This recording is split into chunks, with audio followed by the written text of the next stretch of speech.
Called back to the Zeppeljärny Palace again? Ugh, seriously. What's the point in all these endless meetings? I don't know, Sandrone. You joined the organization, not me. Figure it out. I don't know. What's up? It's hot as hell. Sandrone was talking to me, Radish. Bro, I don't know how Europe does it, bro. How does Europe survive without AC? RIP to all the people that actually died in the most recent heat wave this year, but like, how do they do it? Oh my god, they need to figure that shit out. Bro, I want to die right now.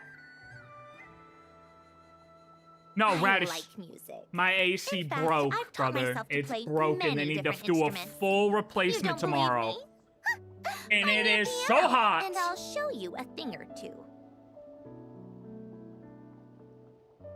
It literally broke.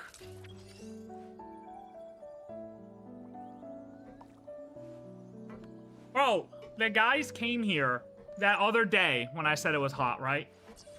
And said it was a refrigerant leak. They pumped it back up and it was fine, but they obviously didn't check it for long enough because it just didn't last. So then, we're like, well, this is not good. And the guys come back here today and he was like, well, basically, if you compare it to a tire, it means they pumped the tire up 32 PSI, but as soon as they drove away, your tire started leaking again. And it went to 31 PSI, 30 PSI, 29 PSI, and I was like, well, what the fuck? It's about time we threw another tea party. No, it's don't you not! think? I wonder who else is free. So, now we're here. Broke again. I have... Oh, what up, MIG? So yeah. To be fair though, it's like a, you know, you pay that once. I mean, we moved into this house 5 years ago. And it was, the house was built in 07. So it's been here for 20 years, you know? The unit, and that's basically the life you get out of it. And I'm like, you know, for the cost of everything, like we spend more in cars in 4 years, 5 years, than you do in that in 20. So Called back to the it is what it Zeppeljärny is. Palace again? Ugh, seriously. What's the Not point that in all anyone these gives a fuck. endless meetings? I'm just sharing my current predicament and why I look like a scrub. That's it. Hey, I might look like a scrub, but it's because I'm hot. And I think my dog smells now, because she's also hot, and she's letting off this weird smell. Okay, I'm done ranting. We have one spot to finish on the moon. Unjin circle.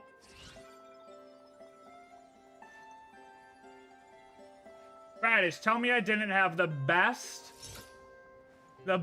reaction, though. Tell me I had the best one, please. Please, I need good news. Just lie to me. Lie to me, it's okay. Thank you. It was, thank you. I like almost music. busted 11 In nuts. fact, I've Well, taught okay, myself to we play could've- many different instruments.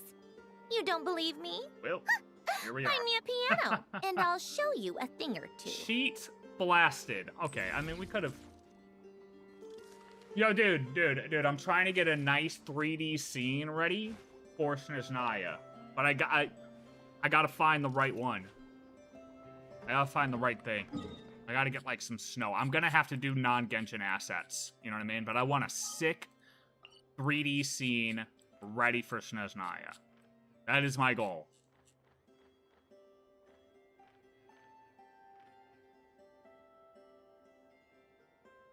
Oh... Alright. We gotta finish this area. Thank you, though, Radish. I appreciate it, brother.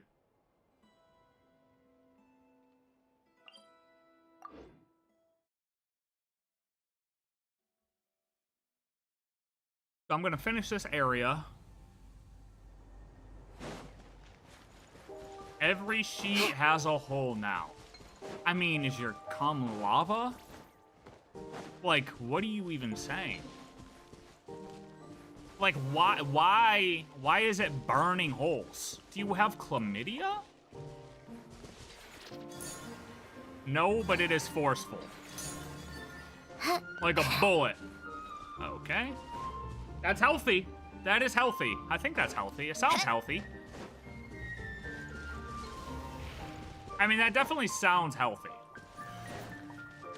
Maybe unhealthy if it's too powerful, though. That might be a...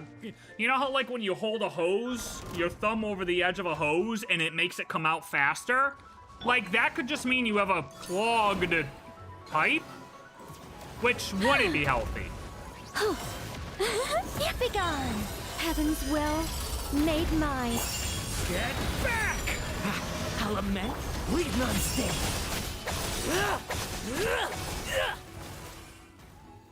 Radish, I'm glad that you're rupturing uteruses now. That makes me happy for you, brother. I'm happy for you. Not that there's anything wrong with rupturing booty holes, but you know, you diversified, and that's cool. And that makes me happy for you. Bro is playing one of those YouTube ads. What? Hey, you clicked here, buddy. This is more than a YouTube. When's the last time anybody got a Genshin YouTube ad? My feed consists of Genshin content, and I don't even get Genshin YouTube ads. What do these things want? What? It just keeps, what does it want?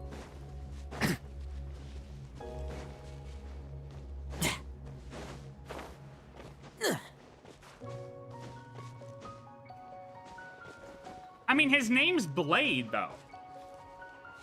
His name's Blade, so that means he plays, like, the ads as well. I live within you. Stay away from... Let's fight. Already 100% explore the new maps. Well, I'm working on it. Okay? I'm at 84%. We're almost there. We need this finishing touch. Oh my god, it actually got way hotter down here all of a sudden.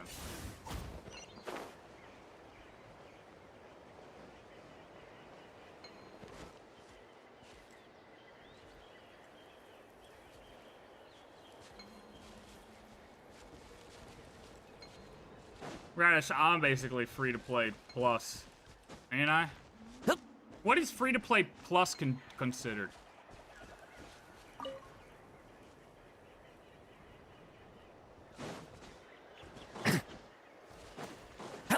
Is free-to-play plus just like Welkin?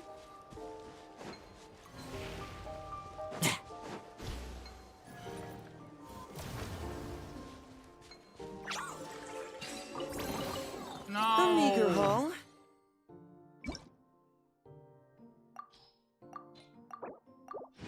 We're almost there, man. And then Still, eventually... it'd be rude not to take. Oh my god, am I totally full on artifacts again? No, bro. What?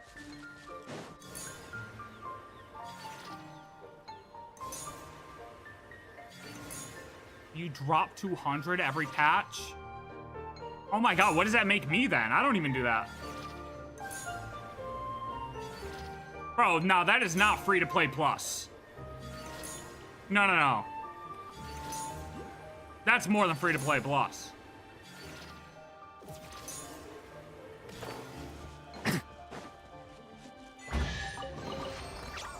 Huh. No traps? Poison smoke? Free to play plus is actually Welkin.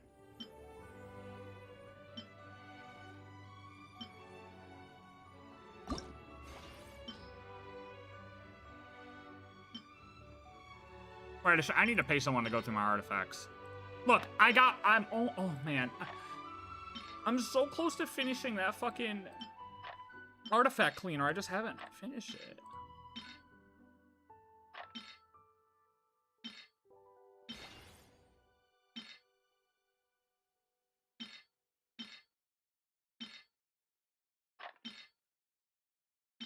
These are ass.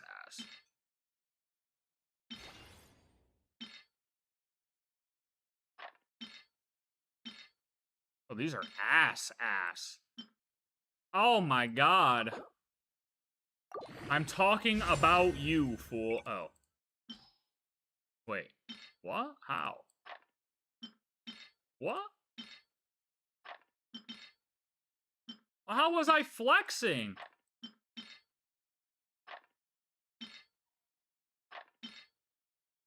I don't even understand what's happening anymore. I'm being trolled.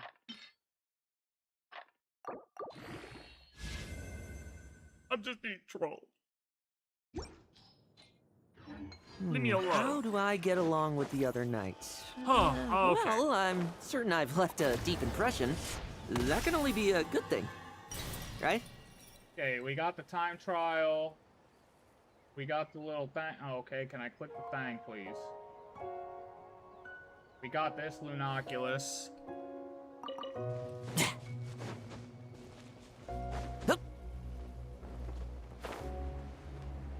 Oh yeah, Nate is gonna tweak. Because if I'm hot, that kid is super hot. That kid has like 5 degrees on average warmer body temperature than I do. I think not. Heaven's will, made... Thunder! Element for the... Now's our chance. What are you talking about? Who's a fake? Who's a fraud? MIG's a fraud? No, not MIG. A meager My haul. brother. Still, it'd be rude not to take it.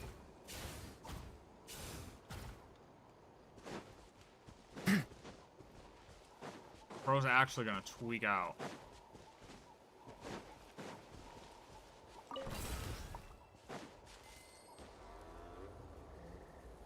MIG doesn't have Discord, man.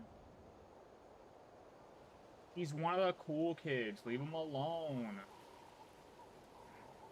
Don't pressure him.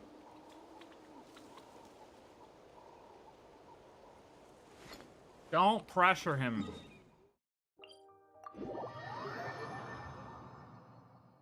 He doesn't have time.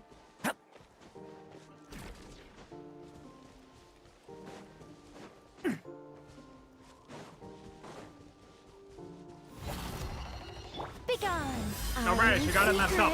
Bainon is the AI.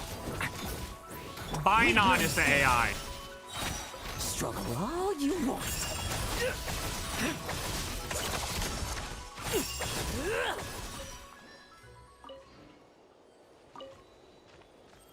I'm human, not normal, but human. You know what, MIG? Fucking real, brother. I hear that. I hear that.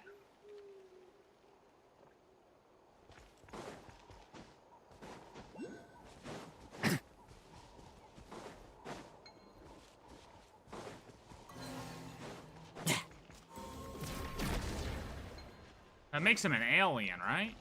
I think. Oh, I need a ball. Oh, that is a ball. Get in there. Get in there.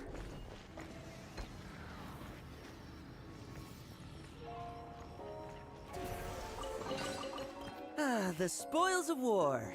Let's see what's inside.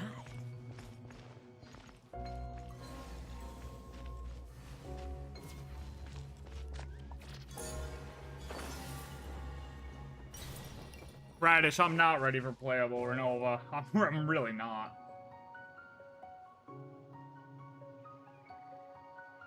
I'm really not.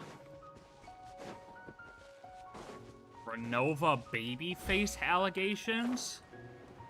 What the hell does that even mean?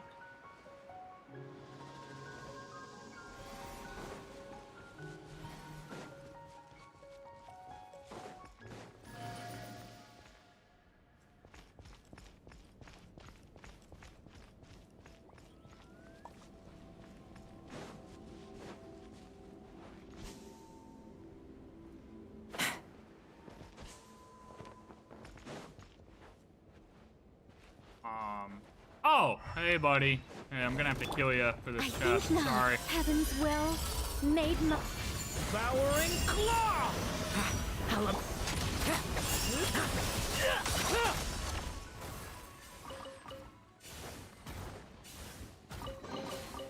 A meager haul. Still, it'd be rude not to take it. Yo, I swear to God, motherfuckers just be saying shit. Not you necessarily, Humano, but I mean, what the hell is a baby face allegation on an anime character in an anime video game on a fucking 6-year-old engine? Like, what the hell does that even mean? Motherfuckers just be coming up with reasons or ways to hate, honestly.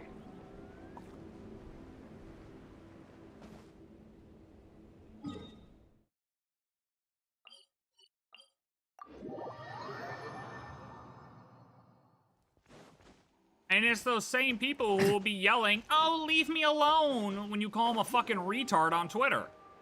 Those same motherfuckers that tell you to leave them alone want to start spreading hate about something they don't even play.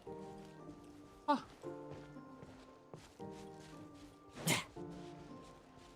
People are just saying her eyes are too big. Well, I mean, they are slightly larger than the others. To be honest, her model looked kind of old. If I'm being completely honest, I can agree to that. But, like, so what?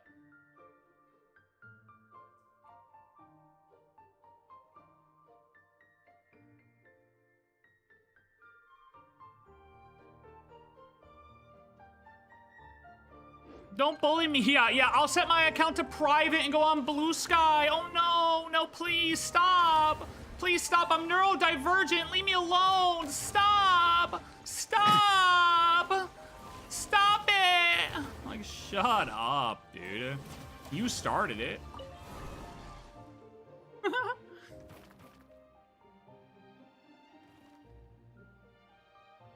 Malus!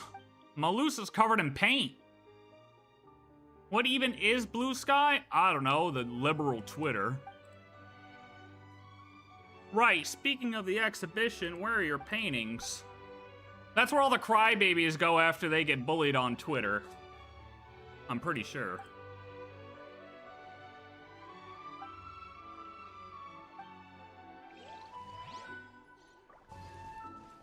Honestly, I'm just trolling. I have no fucking idea. Like, honestly, I don't even use Twitter. Honestly, dude, I'm gonna be honest. I just started posting just a link to my fucking live streams on Twitter. That's all I've done on Twitter. Like, I don't even go on there. So I'm just talking. Stop saying stuff in that voice. It sounds like corn. How do I sound like a vegetable?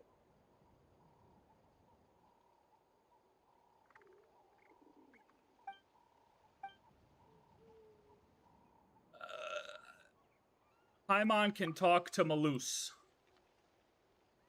Paimon can communicate with the Kuhenki. The Malus.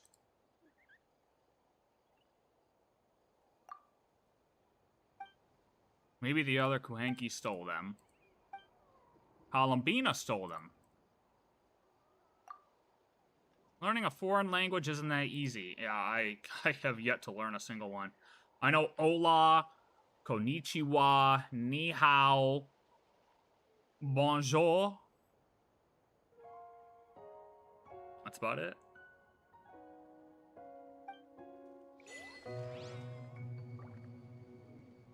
Remove the C and place a P. Oh, it sounds like porn. Yeah, well, that'll do it. That'll do it. I could do it louder. Are you in a public? Are you in a public setting, sir? Let's see what's inside. Yeah, well, that's the thing. Is like half of the hate-driven stuff that you see on those websites, anyways, whether it be Blue Sky, Twitter, Facebook, and Instagram. Well, Instagram isn't really. Instagram's where you go to look at sexy bitches, but. Any of those, bro, like, they're bots anyways. Like, let's be real. They're just bots.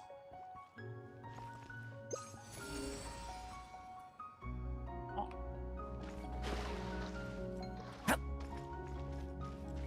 Oh, we gotta look at their paintings. Oh, that's beautiful. Okay, I rate this one a 8 out of 10.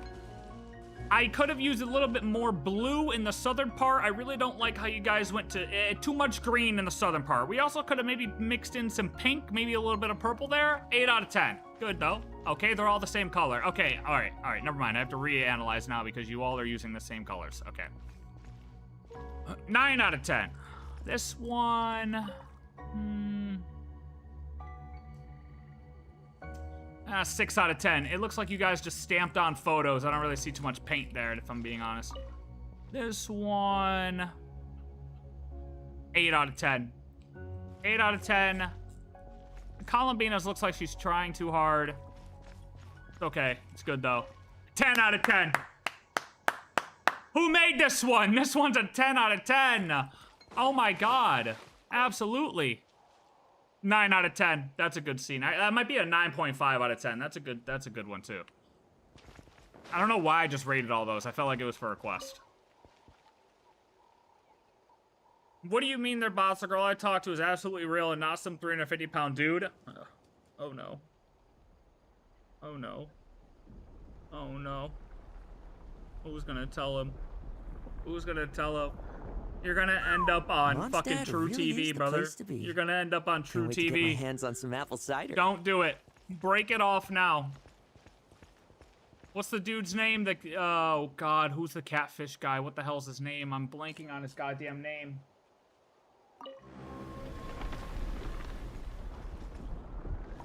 Look, man, I'm not that kind of guy, but Renova would.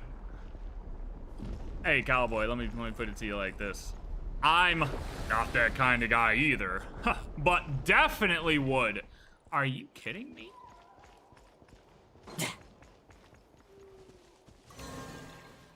Cowboy, we could just be that kind of guy for fun, you know? Like, I'm that kind of guy for fun. It doesn't, you know, a little bit of imagination takes you a long way. That's all I'm gonna say. Now, you can be the kind of guy to not necessarily need that imagination all the time, as in you can actually get bitches and still have that imagination, you know? Both can be true. Some of the guys who we would be referring to as those kind of guys are, I guess, the ones that all they do is play these games to, you know, bust one. Which, those ones are the weird ones. Where the fuck do I headbutt this tree? No, not Chris Hansen. I'm here to explore Eula's full moon, bro. Okay, guys. Where are we at? Where are we at? We need everyone to bring it. I would clap Renova's cheeks. Yum. Can't disagree with you. Big eyes and all. Big eyes and all. Okay, for real though, think about it. Renova in chair A, Asmodee in chair B. Are you picking A or B? Be honest. Oh, we need more cleaning units. That's what we don't need to headbutt anything. Oh God. You like that 180? You guys see that 180? Yo, did I get a Lunoculus down there?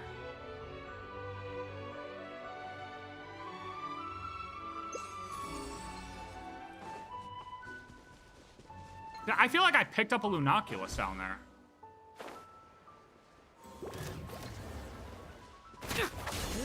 Begone! A? Our little secret.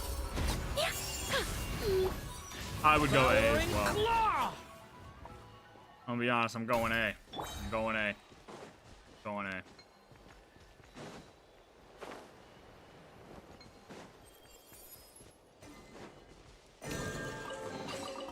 Ah, the spoils of war.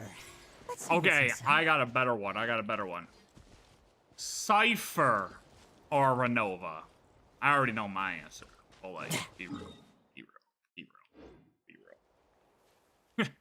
Be absolutely real for a minute. Charge one robot and save the other robot. Wait, did I get a chest from those paintings?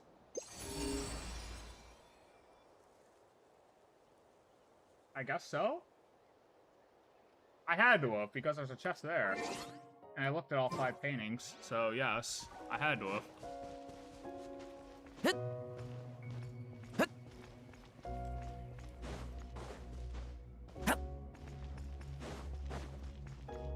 Chris Hansen is the... No?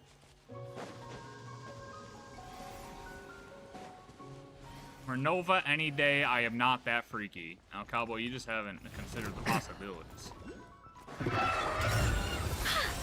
You need to open up your imagination. Picking? I'm dividing. I'm gonna pick both. Okay, see.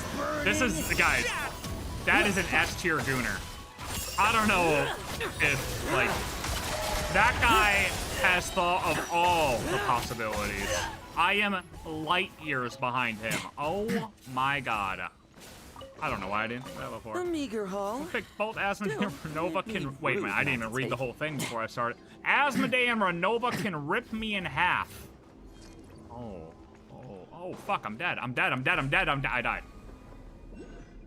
Renova would, or Cypher would definitely steal my shit after the act. Worth. Renova and during the break, Cypher. Damn, MIG. Damn! He's saying MIG's gonna tire Renova out and he'll still have energy for Cypher? MIG, you dog.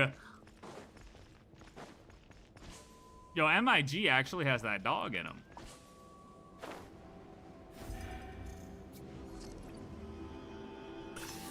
So why do you die so much, like so fast out here? What?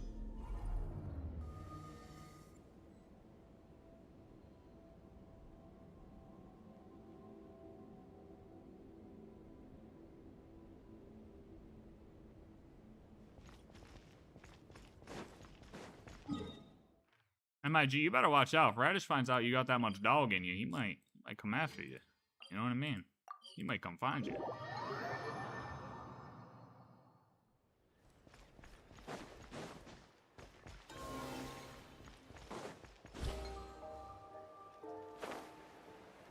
Jokes aside, I'm not actually down bad. Yeah, I mean, we all joke around. It's cool. I know. We're all joking around. Absolutely. The This is all for spoils fun. of war. It's all for fun. Devouring claw! Ma, I guarantee if I were to open up your phone, you'd have at least 7 texts from, like, solid 9s. 100%. 100%. I know it. I know you do. I know that for a fact. I could just tell. I can just tell.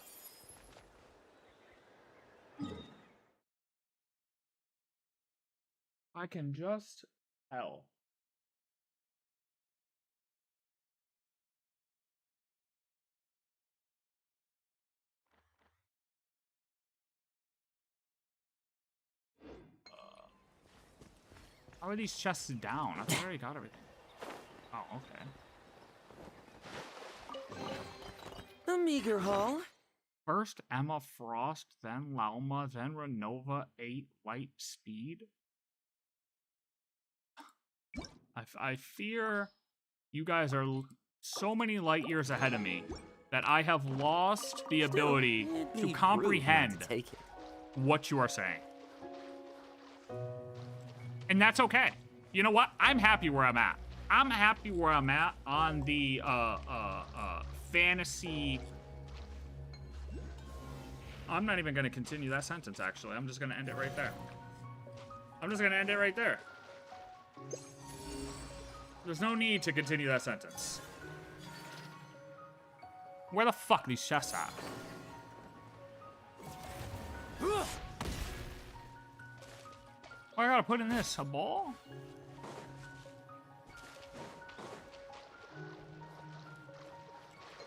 Oh, hey! These guys are just watching me struggle, like...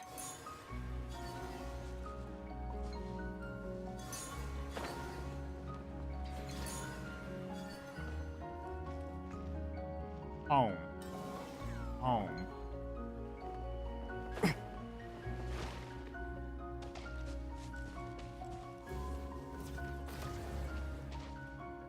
Is there a guy in here?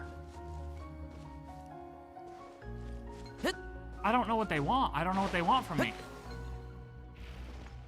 I turned it off, but they're not going to their home.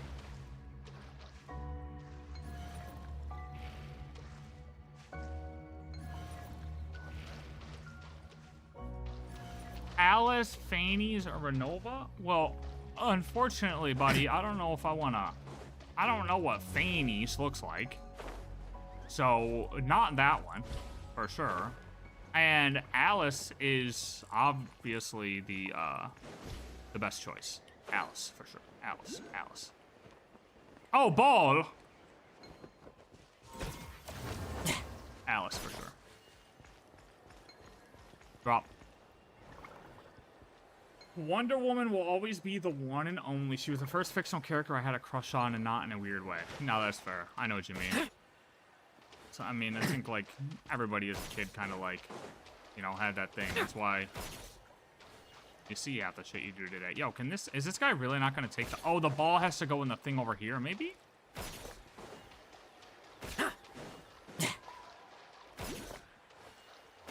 I don't know what this thing wants now. I'm very confused.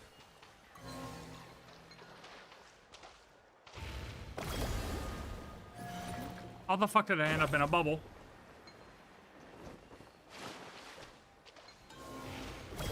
I don't... How?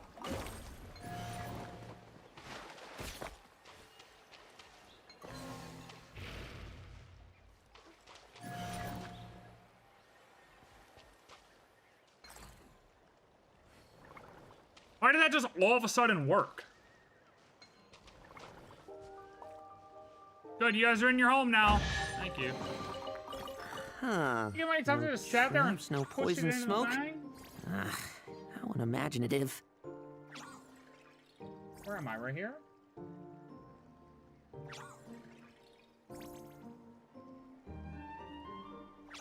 Got that common chest that was right there, right? Yeah. Binoculus?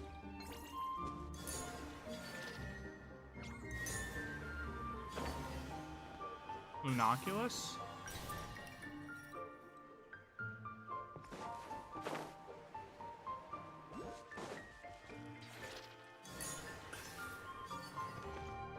It was like my kid, I'm trying to think, it was like that kid crush from like a cartoon for me if I had to pick one. Like on a serious note.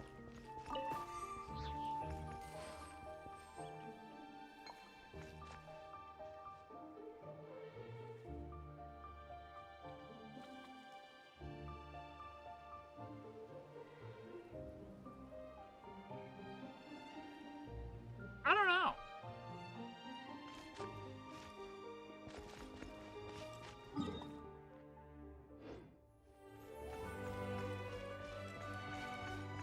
Actually, don't know.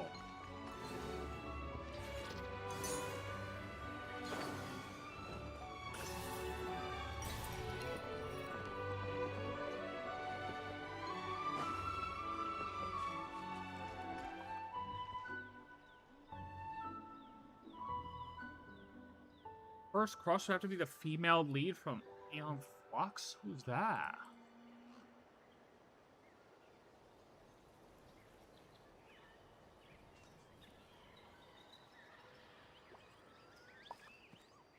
Oh, it would probably be like Tomb Raider, bro. I played a fuck ton of Tomb Raider when I was a kid. This? Oh, I see what type. I see what type of guy you are, Busty Rucket. I see what type of guy you are. Nah, hear me out though, right? Hear me out though. Ready? Ready?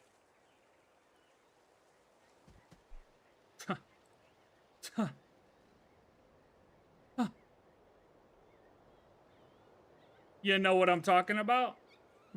How do I get along with the other knights? You know what I'm talking about. Well, I'm certain I've left a deep impression. That Bang! can only be a good thing, right? It would probably be Tomb Raider. I played so much Tomb Raider when I was a kid. I was so hyped when the Tomb Raider movie came out, bro. They had I swear to God, they had Tomb Raider. What's this? Trading cards when the movie came out with Angelina Jolie on them, bro. No.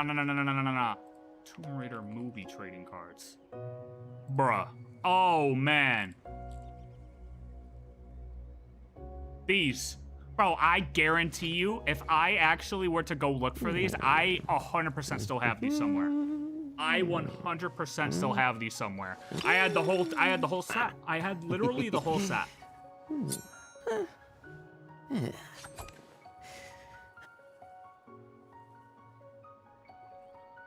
Literally had the whole set. How much these go for? $6. Well, damn. Unopened pack for 15? I could be Being rich! a captain takes more than just captain grade strength. The most important Never mind. thing is... I don't know. If I did, I'd be a captain by now.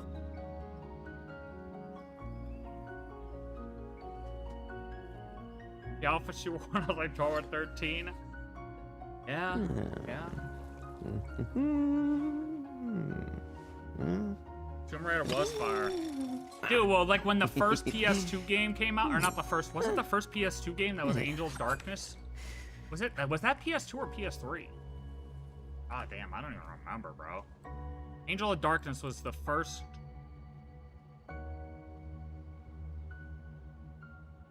I think that was the first PS2. It had to have been, yeah. PlayStation 3 wasn't out then. Yeah, PlayStation 3 came out in 06, 07, so yeah. Well, this was like the first rated M Tomb Raider, I'm pretty sure. 2. I remember that. I had to fight with my mom to get it.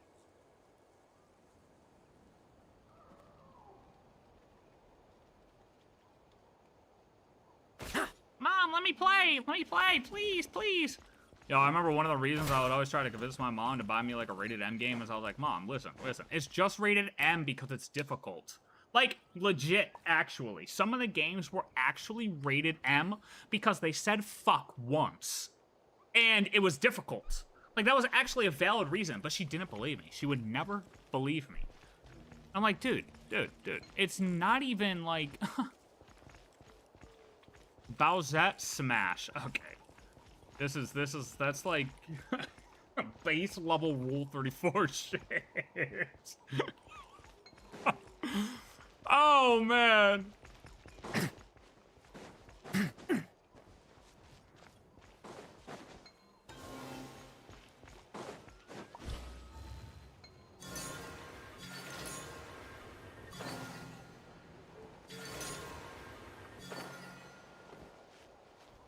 Please, Lowen, don't fall. You can make it, buddy. You're an assassin. You can make it all the way up.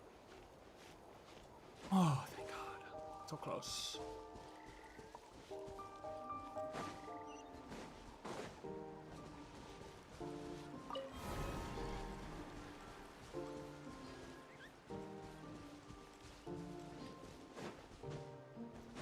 Yeah, but I swear on my life, I remember playing fucking Tomb Raider when I was like 3 years old.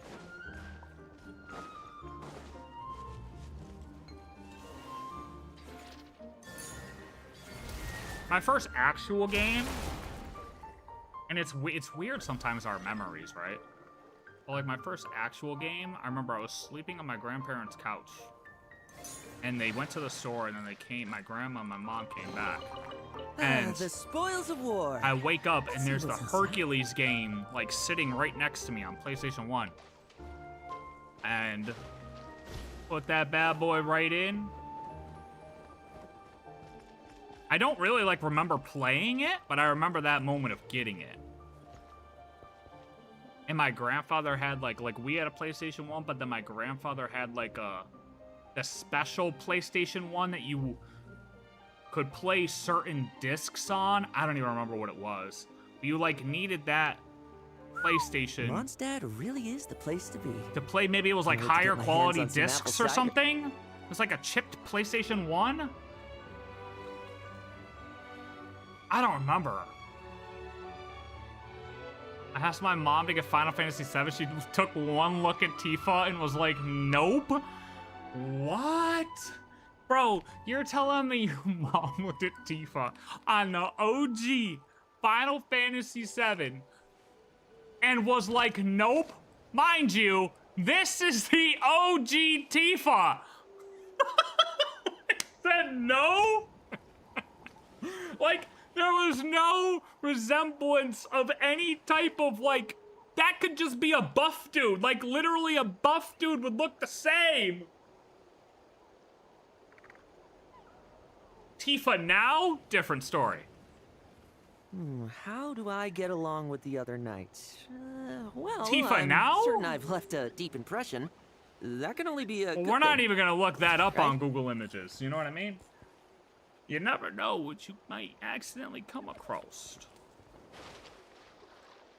First game was really Age of Empires 2. Yes, see, I didn't go that route. I was definitely a console kid.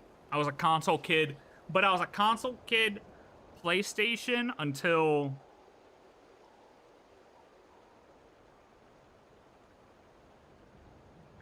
let's see, PlayStation 3 came out in like 06, 07. It's probably like 08, 09. 09 was Modern Warfare 2, and I was definitely on Xbox then. So I was PlayStation up until like that point. And then I played Xbox pretty much up to 2020. I mean, I would play MMOs on PC, but like I would still try to play as much on my Xbox that I could. Like I played Neverwinter on my Xbox instead of PC.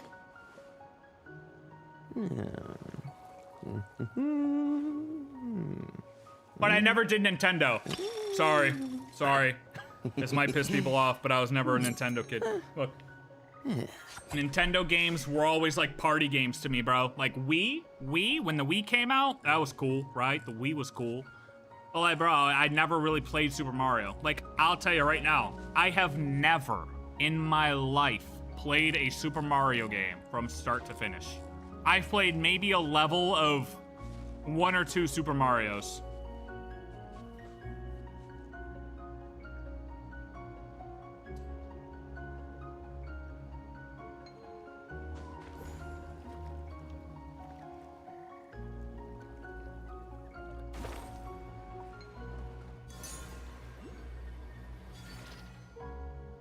Yeah, I didn't, I was not Age of Empires.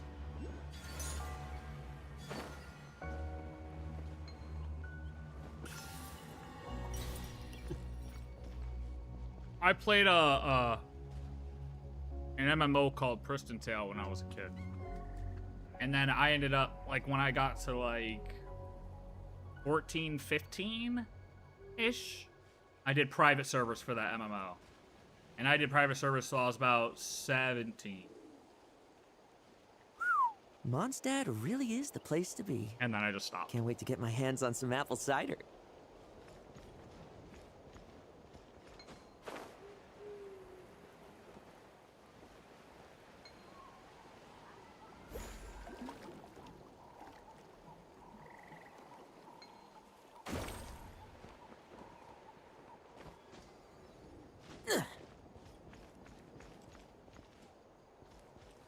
Yeah, see, I just never got into them. You know, like, everyone had, like, the Super Mario Racing and whatever the hell it was. Whatever it's called. You wanna know what we played? Crash Bandicoot, CTR.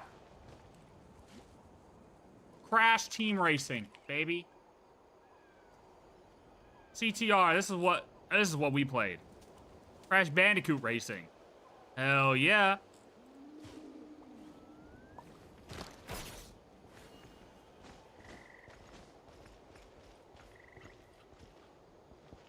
PlayStation 1 pirated. Yeah, but it wasn't like, it wasn't pirated in the way it's pirated now. It was like PlayStation 1 chip. It was like, it like had a special chip in it.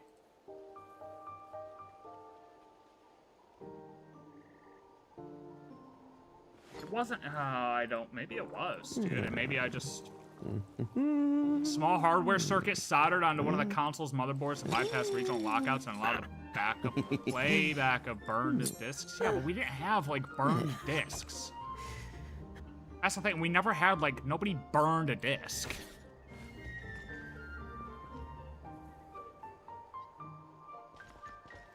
FromSoft games? Yeah, see, that's one I never really got into those either. Like, I've played Dark Souls. To this day, I still have yet to play Elden Ring. I've watched people play it. I know what Elden Ring is. I know the bosses, some of the main bosses in it. You know what I mean? But I have yet to play it all the way through myself.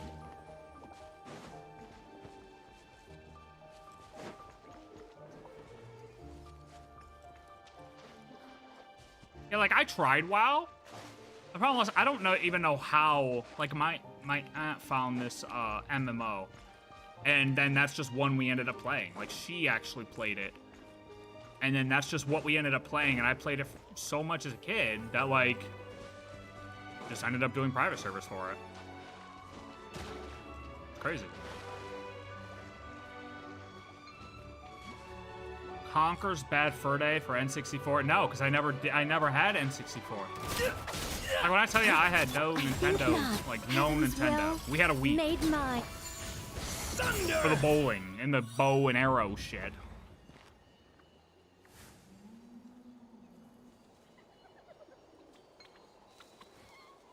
There's a mod and a full co-op mode for Elden Ring, so there's no disconnections or anything, or having to resummon allies.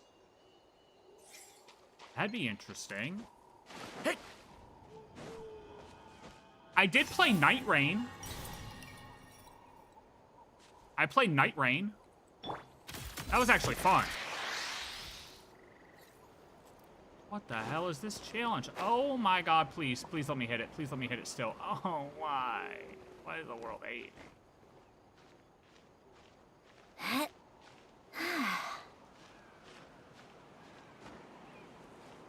Elden Ring would be cool, but honestly, something I really wanted to do at the beginning of this year, and I still have not found the time to do it, is I really wanted to play back through Final Fantasy X and Final Fantasy XII.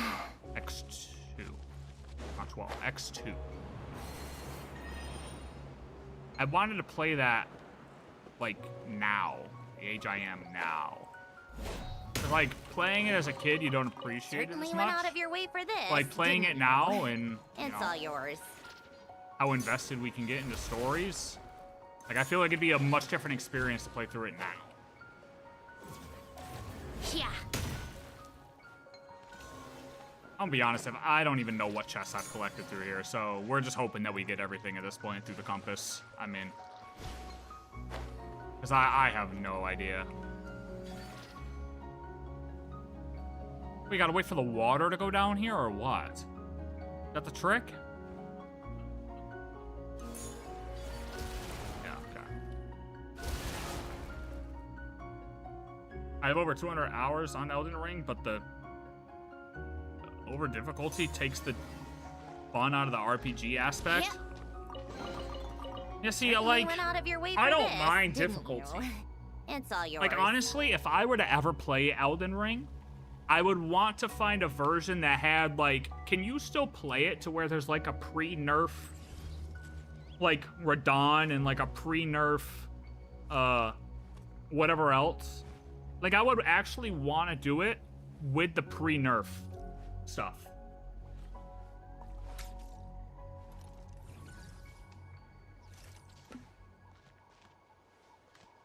My uncle had a Sega. I played Sonic on a Sega, a Dreamcast. Wait, is that they're the same thing, right? You know, Dreamcast was actually different, wasn't it? Or was Dreamcast Sega? Or no, Dreamcast got bought? Or no, Sega Dreamcast. Yeah. Fucking Dreamcast, bro. Y'all know Dreamcast? Dabbling and playing Mistland Hunters. Bro, I saw that game. The thing is it good for real? Because I saw that $3,000 skin, and let me tell you something right now. That $3,000 skin is something else. Not that I'd ever buy a $3,000 skin, but that game looked fun. It did look fun. It looked like a more refined Dark and Darker. Is that fair? Like a magical Dark and Darker? Refined magical Dark and Darker, I guess.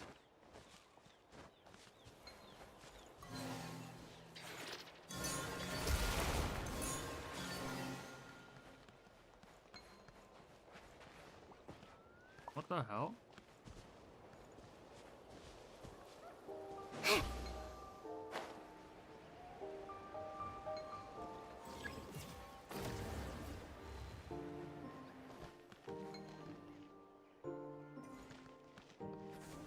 Yeah, I wanted to. I was thinking about trying that. Just finding the time to.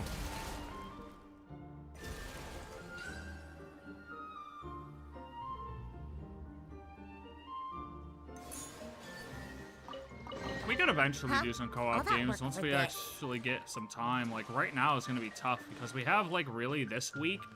Sneznaya is gonna be huge. Sneznaya is gonna be a lot of stuff, like a lot of content to go through. Like,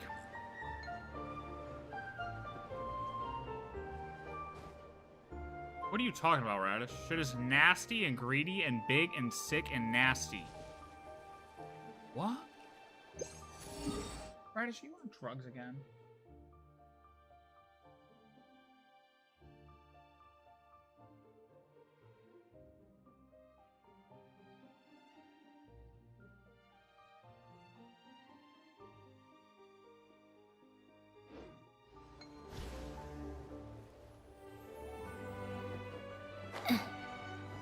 But like, Busty, is that actually like fair to say? It's like a magical dark and darker. Like, is that how would you Begone. like? What would be a game you would compare it to?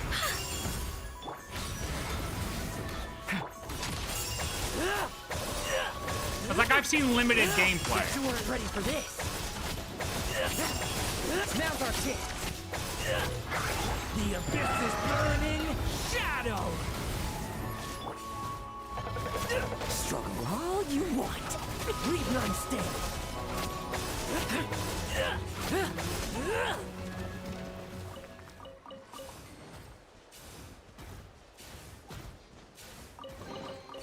Ah, the spoils of war. Let's... Okay, I think I got that one. I got the water, kill the slimes and the vines. I got that. Got that Lunoculus. Did I get that other Lunoculus? What's inside? More, man. I'm lost. I'm missing chests, probably, bro.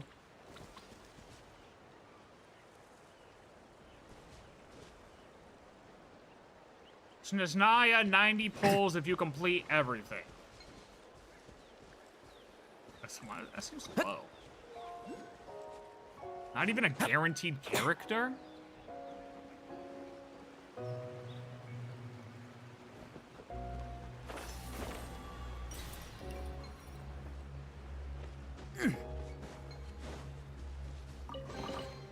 A meager haul.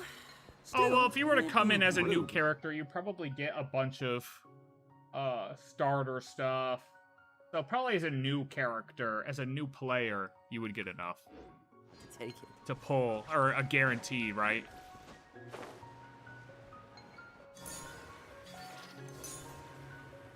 I feel like that's what they try to aim for with each patch, or each like major patch at least, just so that way a new player could come in and get the character if they go through all the content.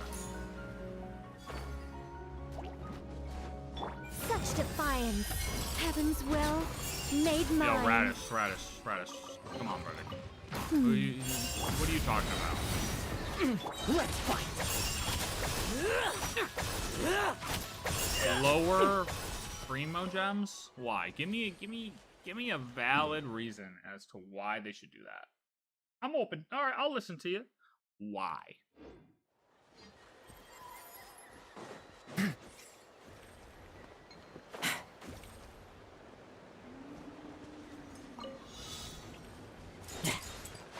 Oh my god. No, okay, you know what? I swear to god. Come on, bring the bubble. I missed one. Oh.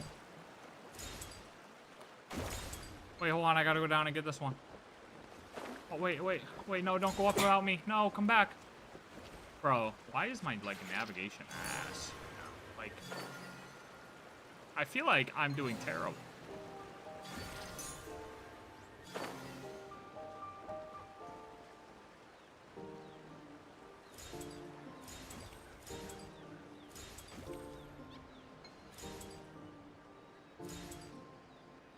Then it would motivate people to spend more. Yeah, Radish, I don't think that's how it would work.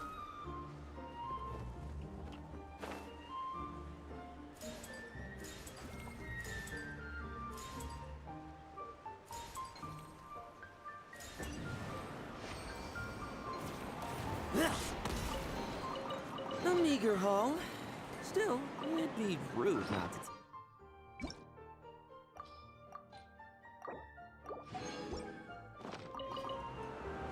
You need to give people enough.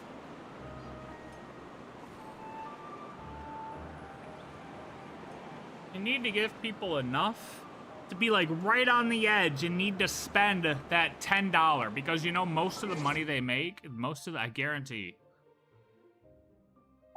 most of the money they make is from this bad boy right here, the $15 one. It's not from the whales, your limited number of whales hitting 100. Well, don't get me wrong, they're a bunch. I guarantee the most of the money they make comes from this $15 one and this $30 one. Guarantee. If they have a bestseller, it's these two.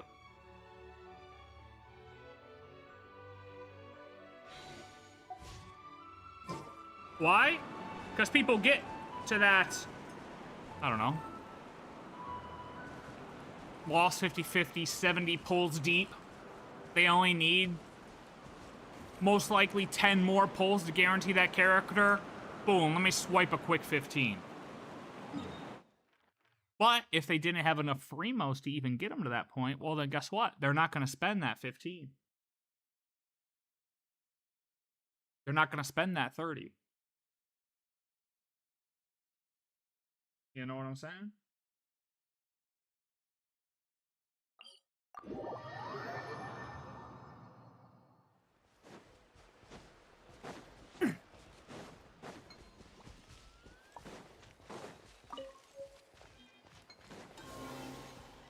What's going on, buddy? You lost your friend? That's okay. We'll find him.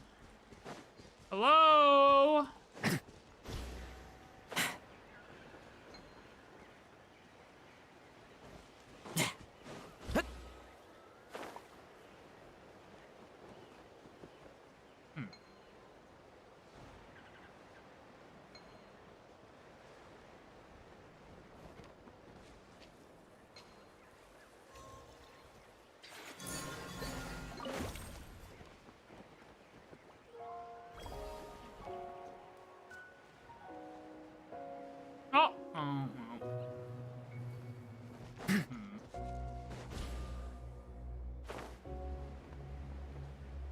Where the hell is this guy's friend at?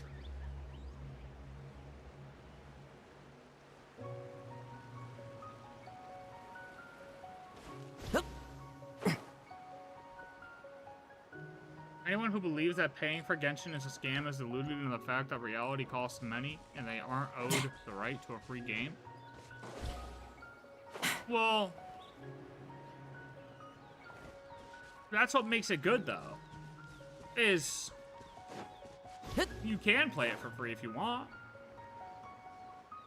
You could play this game for free and not have a problem at all. Like, you could play this game for free as strictly a visual novel. If you don't want to do any of the combat stuff, you don't really care about using the characters, leveling the characters up, you don't really care about the gameplay aspect of it at all, but you want to just enjoy the story, you can do that. You can do even more than that. That's what makes it great. And then the people like us who, you know, spend a little bit, and then people like you who spend a lot of it, you know, people get to enjoy it because of that. I don't think, like, as a free-to-play player, you're not owed anything as a free-to-play player for sure. Like, you can't complain that you're not getting enough Freemos. That is something you definitely can't complain about. Because the amount of content you're getting for literally nothing is you will not find another equivalent to the hours of content in this game, the hours of entertainment in this game in real life. You just won't. Like, you can't go bowling for this long for free.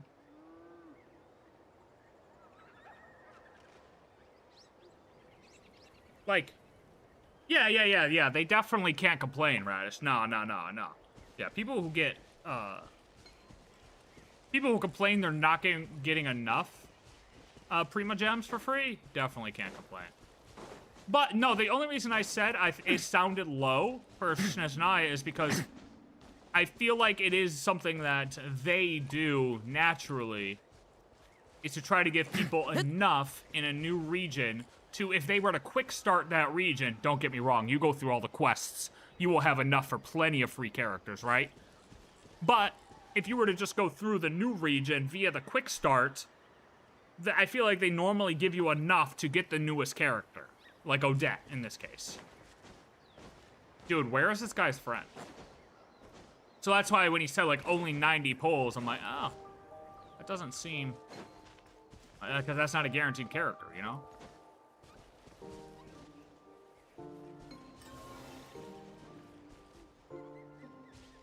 But with the new player bonus, all that other shit you get, probably enough. Bro, man, look, buddy, your friend's gone. He's dead. He died. I don't know where the fuck he's at. I mean, he's just gone. He's not here. He's nowhere to be found. Like, what the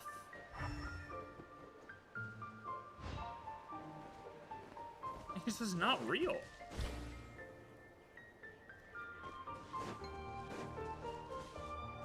Say the same for Arknights Enfield. I totally recommend people play the game just for the story, although 1.0 is brutal. Oh, that's, I mean, in my opinion, Arknights is so fucking cheap. Oh, wait, is his friend underneath a rock? Oh my god, dude.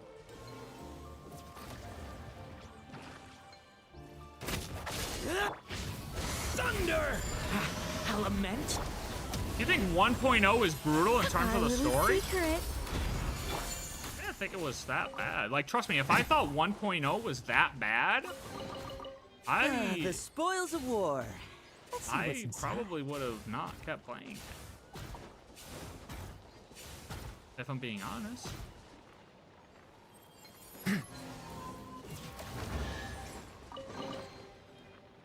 Like, it was good enough. I always say, though, too, that I think in 1.0 with games, it only needs to be good enough. You want to know why? Because you're also trying to learn the game in itself. There's a lot to look at in a gacha game. All the menus, the systems, the gameplay, the combos, the characters, the exploration, in this case, the factory building. There's so much to learn all at once that when you throw a convoluted story on top of it, more than likely, you're not going to be able to lock in and pay attention to that story in 1.0. Like, as much as you could in how we just did in, like, 1.4, you know? 1.4, we know the systems. We know how the factory works. Being a captain We've done takes more exploration. than just captain grade But strength. all The most all the important menus thing is- we've learned already now, so we don't have to worry I about don't know. that. We can actually If I did, play the I'd be a game captain by now. for the story, enjoy the story. 1.0, much harder to do. So the story just needs to be good enough to get you through it, not overly complex, and that way you can enjoy it and also enjoy all the other information you're taking in at the same time.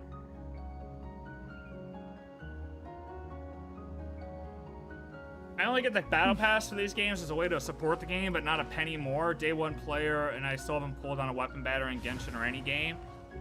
Yeah, I mean, Honkai Star Rail, up until Sparksy, because fucking Predictor. Where is Predictor?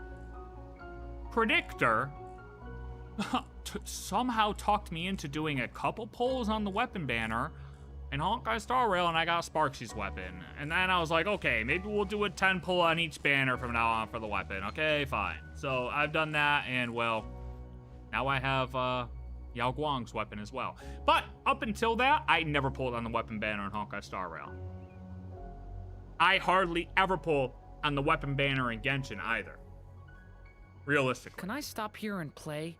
I mean, But take a... I always get the battle pass, and most of the time, unless I forget, I have the daily, the monthly pass or whatever. This thing, the Welkin Moon.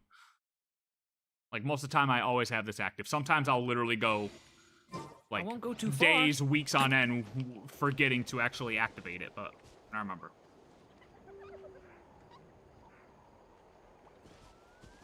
Yeah, Radish, I don't agree that people should be able to just complain. I think that's stupid. You see how hand-holdy 1.0 was? I guess in terms of the story, yeah. I can understand that. That's a valid thing. Is Predictor here or not? You never know since Predictor deletes all their messages. Oh, I would know. I would know because I can see him here. I can see him here when he deletes them. Believe that. Oh, they're releasing one new 5-star this time around, unlike the last two patch cycles. For Genshin? Last patch cycle, we only got Sandrone, right? I mean, yeah, this patch cycle, yeah, we only got Sandrone this time. We got Sandrone, and then before that, it was... Before that, it was Linnea Lowen, though, right? No, not Linnea Lowen. Oh my god, I'm way off. Was it... Nicole Lowen. It was Nicole Lowen, right?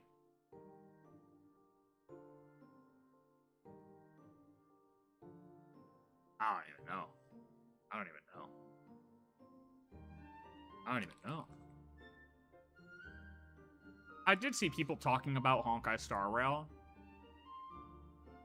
And how the sales for Imiko didn't seem as high as they should have been. I mean, to be honest, when it comes to Honkai,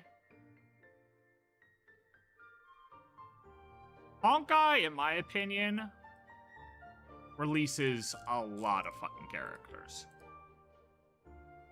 Like, Genshin, I think, has a generally nice release for characters. Most of the time, honestly, it is only one character per patch. Like, for example, Nodcry. Nodcry, 6.0. We got Flint and Lalma. Okay, 2 characters, sure. 6.1, 1 character. 6.2, 1 character. 6.3, bigger patch, Columbina Zabai, 2 characters. Okay, cool. 6.4, 1 character. 6.5, 1 character. 6.6, 2. Like, that's okay. Honkai is like 2, 2, 2, 2, 2, 2, 2. Oh, wait, by the way, Fate collab, 3, 2, 2, 2, 2. With no there he is. There he is. Wow. Speak of the devil and he appears. Oh, you meant the 0.0 patches. Oh, yeah, okay. Fair. Bro, like, Honkai, HSR, in my opinion, releases so many fucking characters in a game where... I still have so much to learn about human interaction. Like, you don't need that many characters. I love HSR, man. I really do. But I've always thought that they release just too many characters.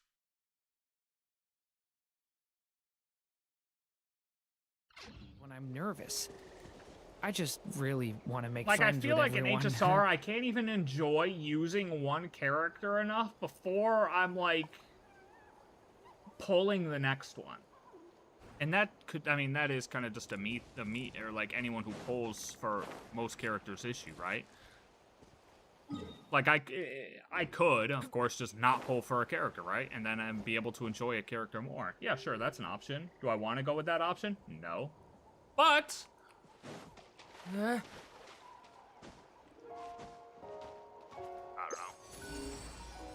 know.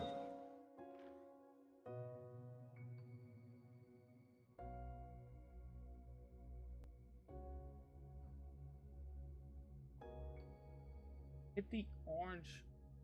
Get the energy thing. Get the... Did I already get this one, dude?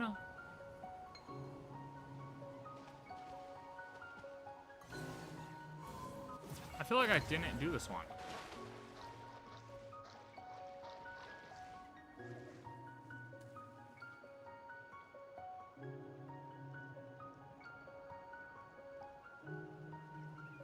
Oh, it is? It's to fix the vines? Can I stop here and play? I mean, take a stroll?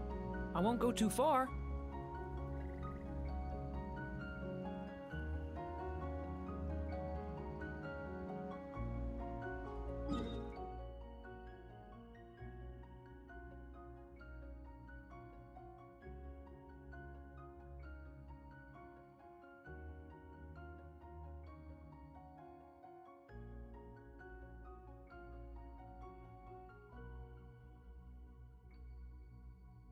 Oh yeah, okay, hit the vine.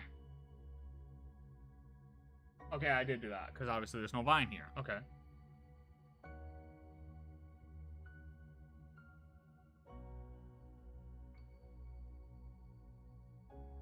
I loved HSR, but gave up the game after Argenti came out. What fabulous man, but he couldn't make me stay after I pulled him, and I'm not a fan of getting the same character, but a different version. I can deal with getting the same character, but a different version, if it's like... if it's meaningful. And I don't know enough about this Adventurine Robin thing coming out, but the fact that they're in beach outfits just doesn't, like, appease to me. Like, it doesn't... I'm not like, oh my god, that's so sick. Like, I'm honestly not. I think this is a miss. I think putting them in beach outfits, especially releasing 2 at the same time, is a miss. 2 Espies in beach outfits, I don't know, dude. It just doesn't seem... it's not exciting, in my opinion. We'll see. Maybe they can make it exciting. I don't know.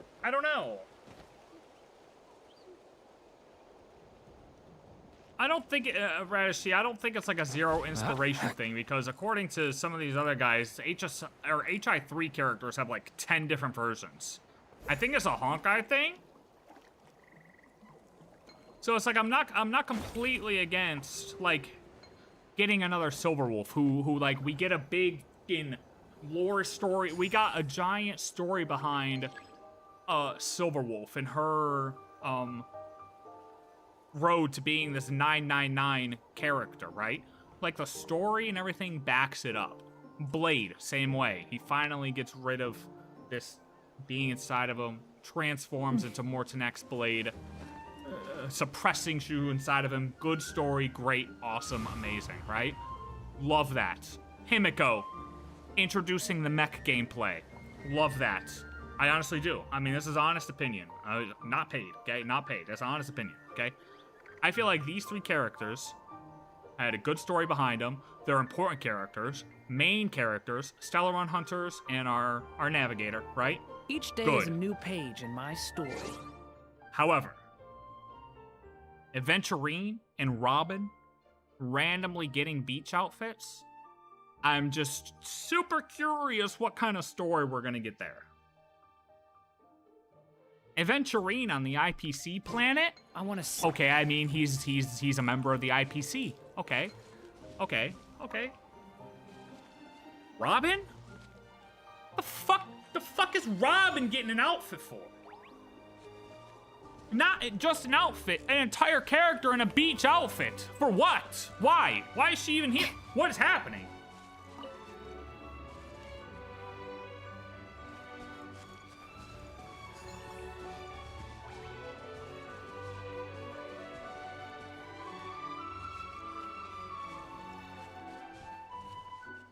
Bro, what is this fat ass doing, bro?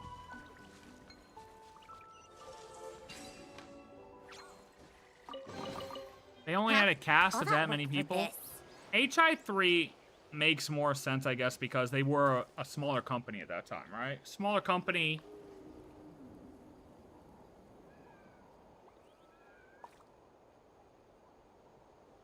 Smaller company. Really getting their footing. Hoyoverse is not a small company now. They can cast whoever they want, whenever they want. Bro, they could cast... Listen. Real shit. I don't know how the Asian market would take it. But, like, you could cast... They could cast A-list actors to voice act in these games. And people would literally get into the game just for that. Like, bro, here, like, imagine... I'm just saying, like, this is free game. Again, I give Hoyo free game on a daily basis at this point, okay? Imagine having a character where Taylor Swift was voicing a character. Just hear me out.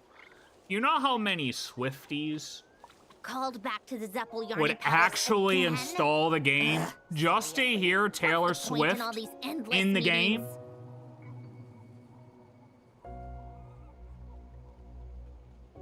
would actually spend money in the game and play the game because Taylor Swift was voicing the character? You know what I mean? Like, you want to make some money, Hoyo? Free game. All right, Busty. Thanks for hanging out, brother.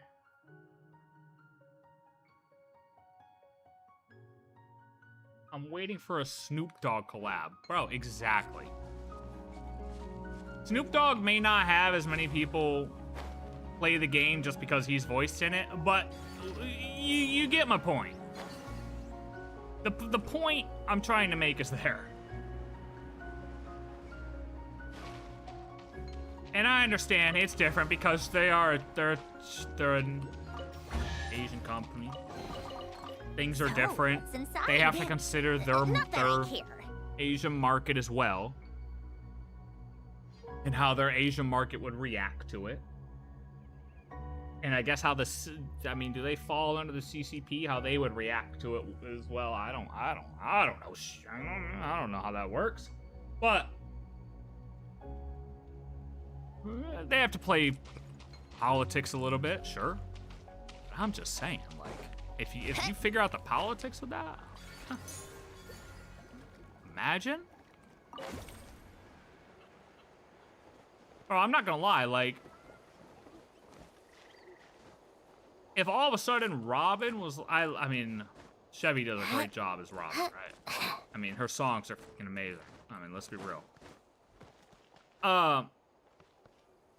Well, like, you introduce, like, a character who's singing alongside Robin, voiced by Taylor Swift, that should be badass. It would be. I'd be hyped. I live with I would be so hyped. Devouring claw! That'd be so damn cool. Burning shadow. Tremor, I will judge. Weaklings to the slaughter. Bet you weren't ready for this.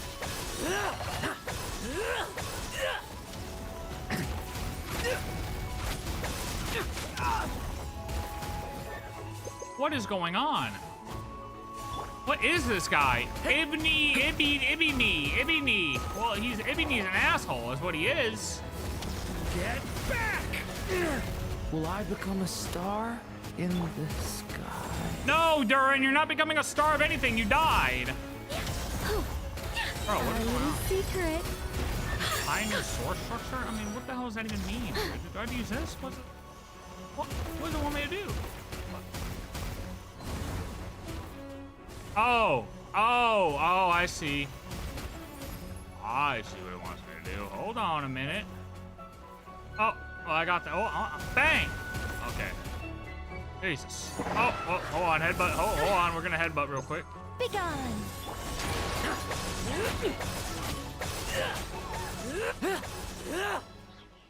Oh my god.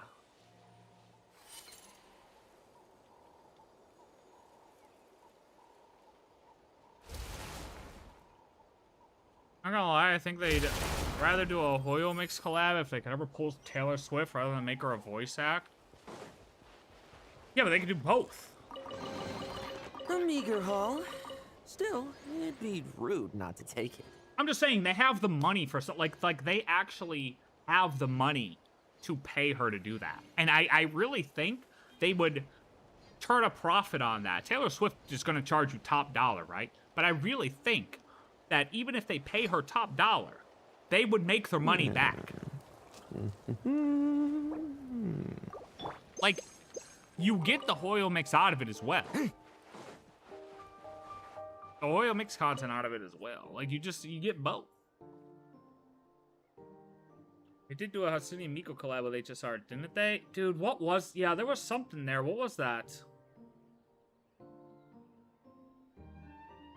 Was that a...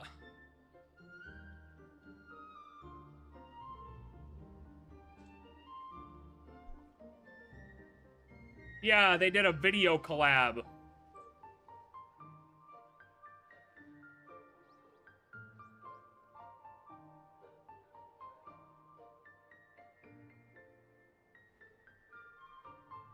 Which is crazy.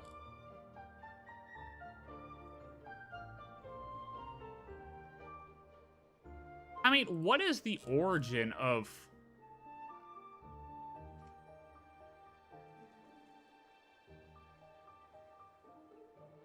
Oh my god, wait. Miku's that old of a thing?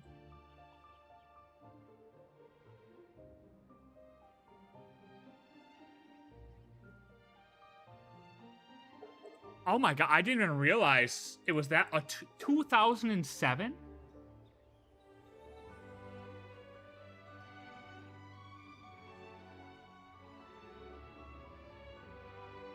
Hatsune Miku was originated August 31st, 2007 for Yamaha's Vocaloid 2 engine. I did not realize she was that old.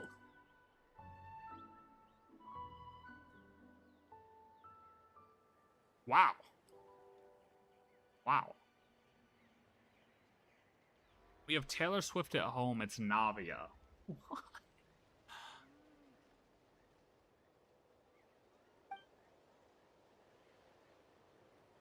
However, the hydroponic nutrient formula still requires recalibration.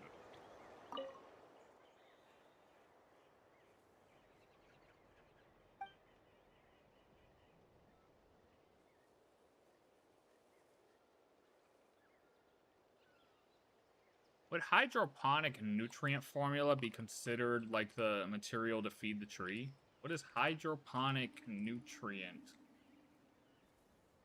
formula explain, or like definition? Hydroponic nutrient formula is a precise mix of water-soluble mineral salts that delivers essential macro and micro elements directly to plant roots without soil. Yeah, so it's like the tree food. The tree food still requires recalibration. So that's, I mean, is that like the black body matter still requiring like how much is needed to kind of go into that, or to make that work, like to be efficient, I guess would be the right way to say that.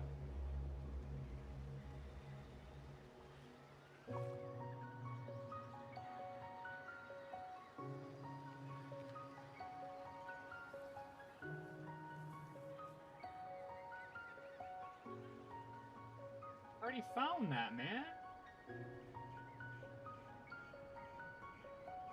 Oh, because we just got like 3 chests, didn't we?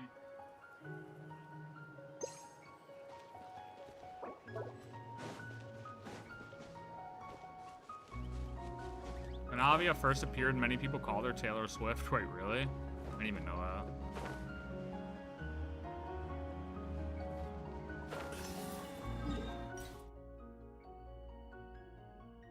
Navia, Columbina. Really? That combo is fire? Ew. Ew, predictor. You delete that message. Jesus. Ugh. Don't ever. Don't ever. Don't do Jack like that. Are you fucking for real, Radish? That kid is a fucking nuisance.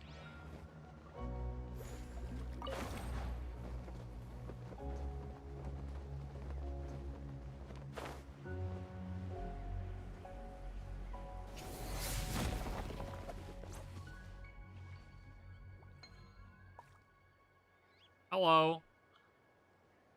Please don't eat me.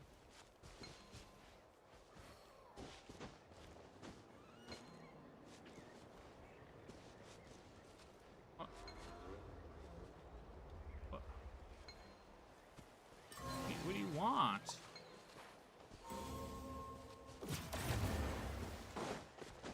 What do they want from me, dude?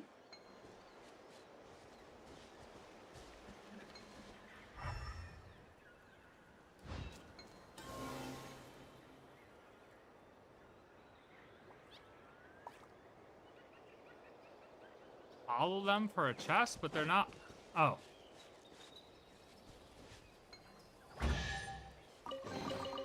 Wow, I've never seen this before. Interesting.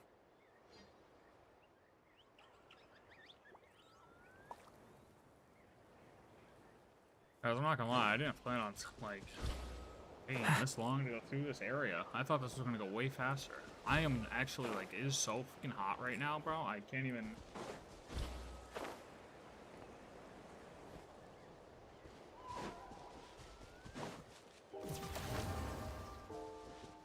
Are all these up in the sky? Wait, oh, I did the Animo slime thing. And I must have gotten that Lunoculus up there because it's not appearing.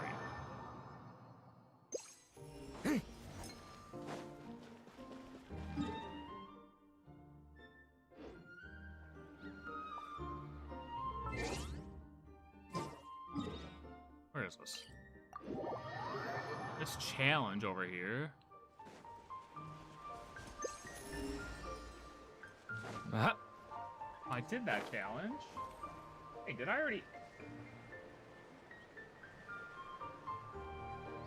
Oh, man, I guarantee I fucked some things up through here, yo. We definitely did. What character are you most excited for that is or isn't confirmed playable? Renova. Renova. Well, no, not true, not true, not true, not true, not true. Number one is Alice. Number one is Alice, for sure. Alice. Then after that, Renova.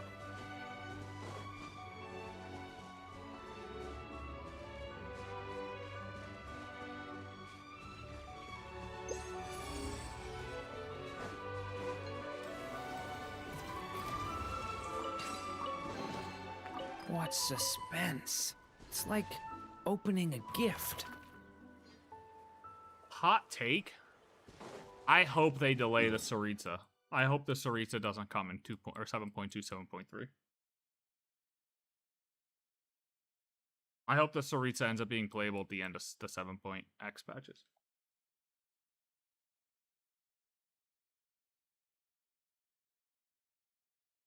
I feel like it'll be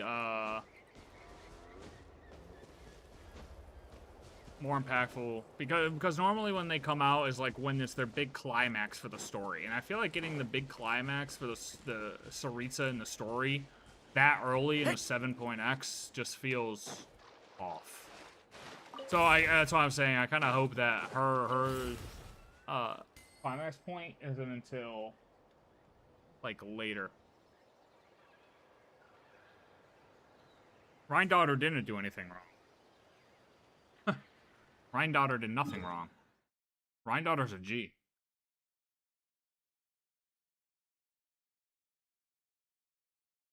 Rhine-Daughter's an absolute G.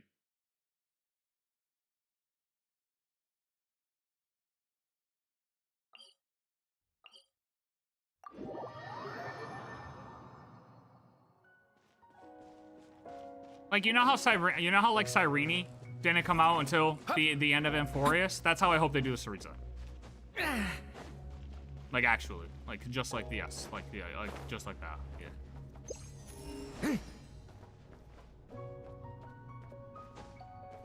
Yeah. Are you, yeah, but are you sure about that? Are you sure about that, MIG?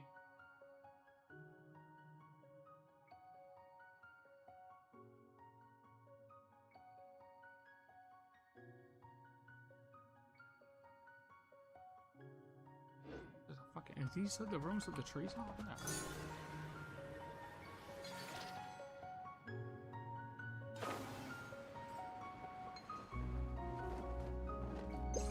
I must have gotten that already. Oh, P-Chest Lunoculus. Yeah, I guess I did. Wait, no. That's this one. Juria's chest. My.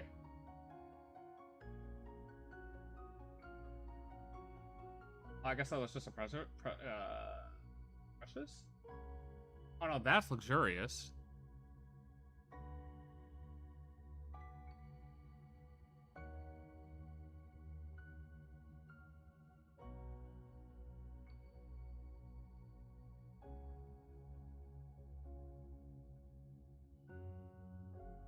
All right, we gotta go turn in this thing.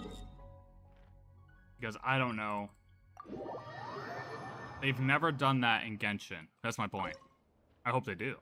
I think it'd be cool. I think it'd be cool. I mean, what better time to do it than the last region? Oh, this opens up?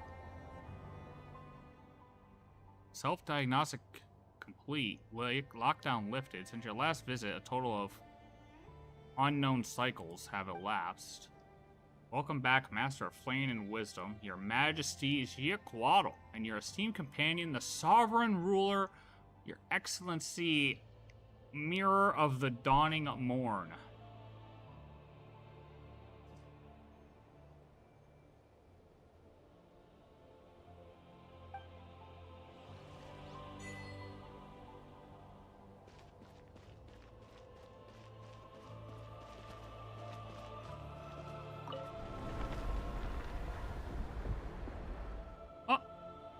I died.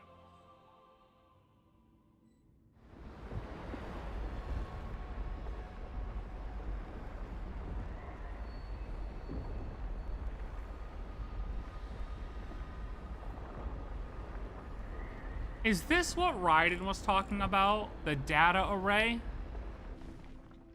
Bro, this looks like the place in HSR, the center of the... you guys know what I'm talking about. The center of Amphorius. With all the hard drives.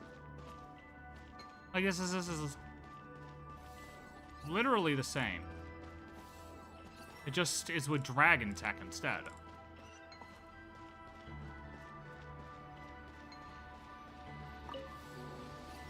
What's that over there? A ship. Why is it here?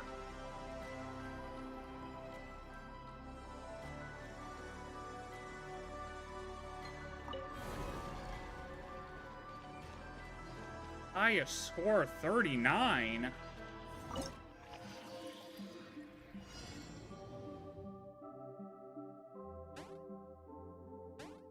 Who got the high score of 39? Oh, well, we're beating whoever score that is. Is that Nibelung's score? Is that Yiquatl's score?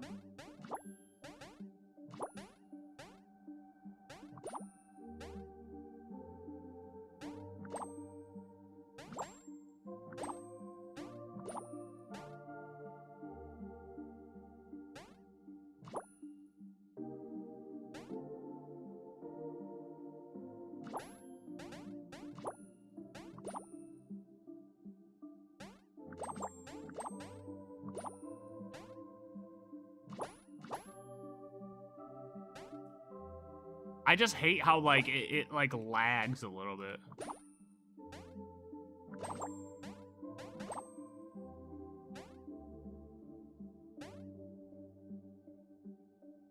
Like, the input delay is crazy.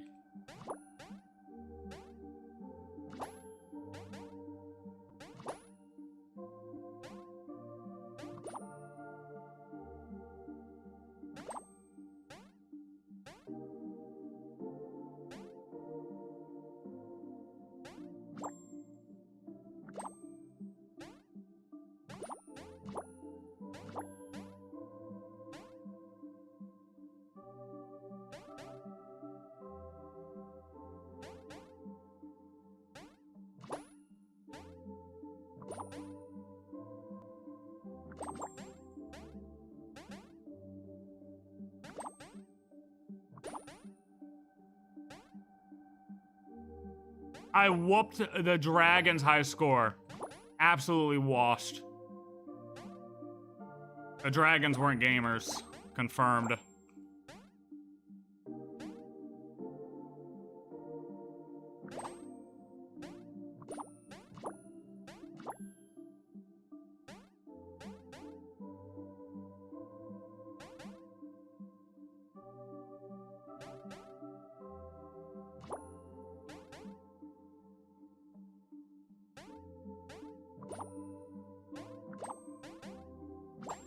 I misclicked.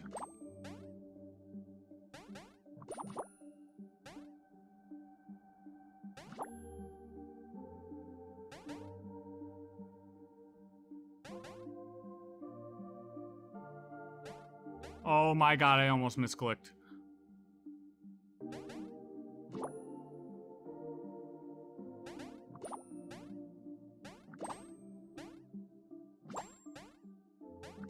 Uh-oh.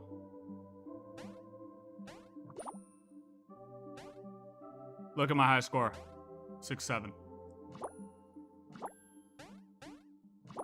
I'm honestly, I should not be saying that. I missed that. Oh my god, I lagged. I actually lagged. That's not fair. I lagged.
Oh no!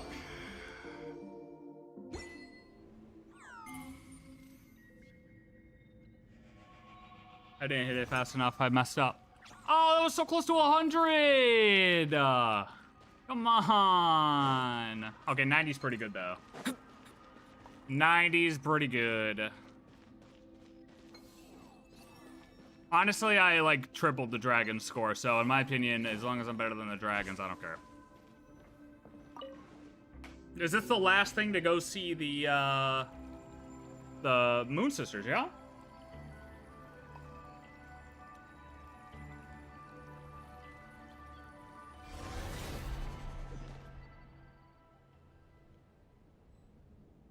Oh, you guys want to see something cool I found the other day? Hold on, after this, I'll show you. Arya, Canon.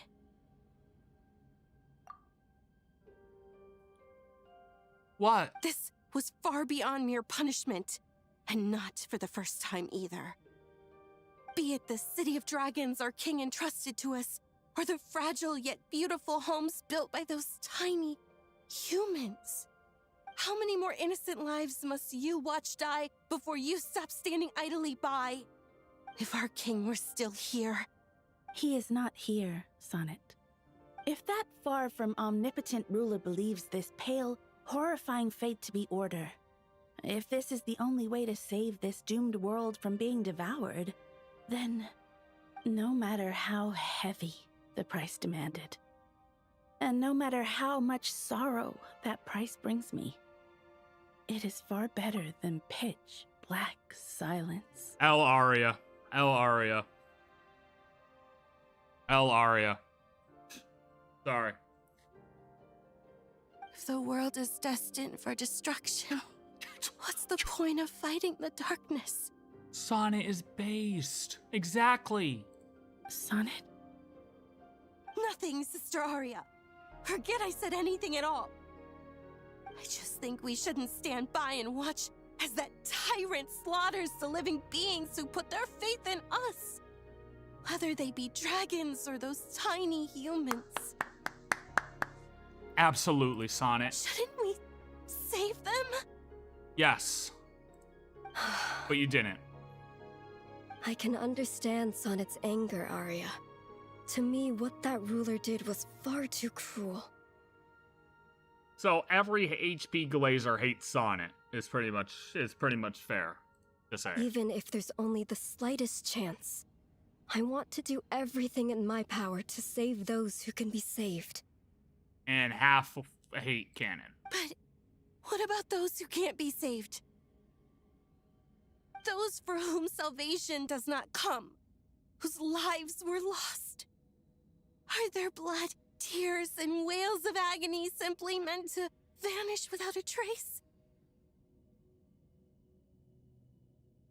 No, that isn't how it should be.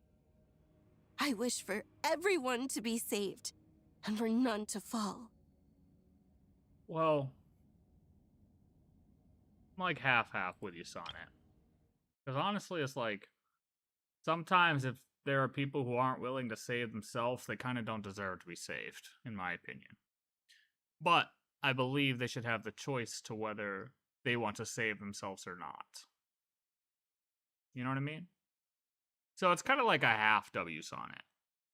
Like, you can't save those who don't want to be saved, but everyone the point is to give them the free will to be able to save themselves. As of right now, they don't even have the ability to save themselves if they wanted to. That's the If problem. it's order, who would perish alongside it? Sonnet, do not forget the reason for our birth.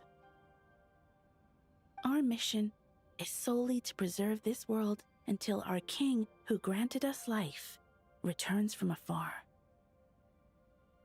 We knew what this order would cost from the beginning, but we could not allow this world to march toward destruction.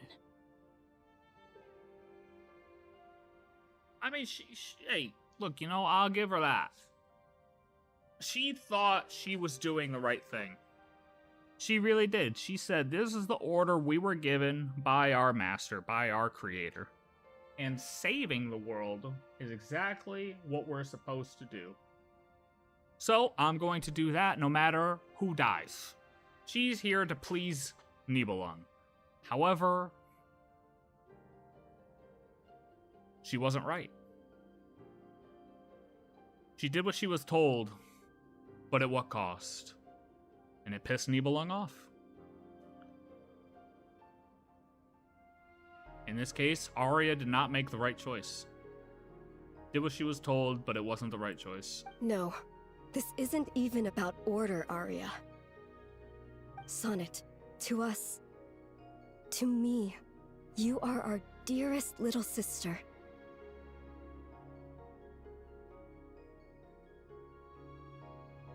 So please, do not do anything that would hurt Arya and I. Radish, get out of here, buddy. Canon's honestly, Canon's in the middle. It is funny. Because, oh my god, what was the thing we first learned where it was like, oh, it was Nicole talking about Nibelung imprisoning the moons, right? Where she first dropped, one of the moons was against it, one of it was for it, and then the other one was basically in the middle. And so, yeah, it's like Arya against it, or well,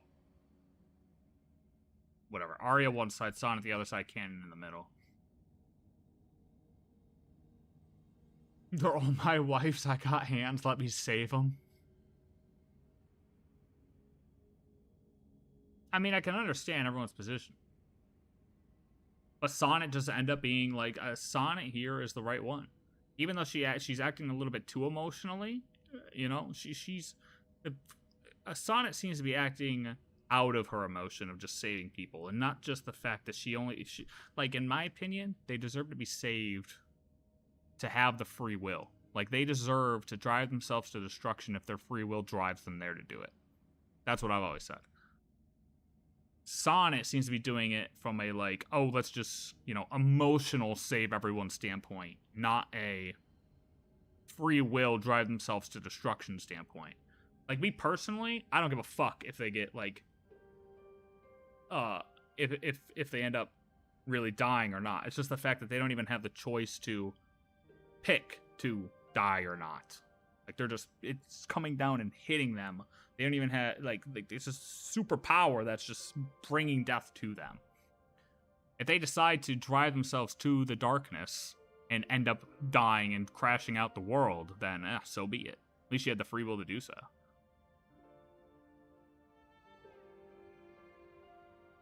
Do not directly defy this heavenly order.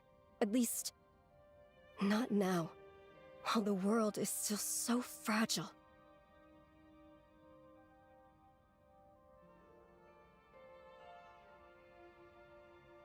See, it's interesting because I wonder if Columbina having all of them inside of her now, or all of their, you know, whatever they exactly call it, but their, I keep thinking principles, but that's not it.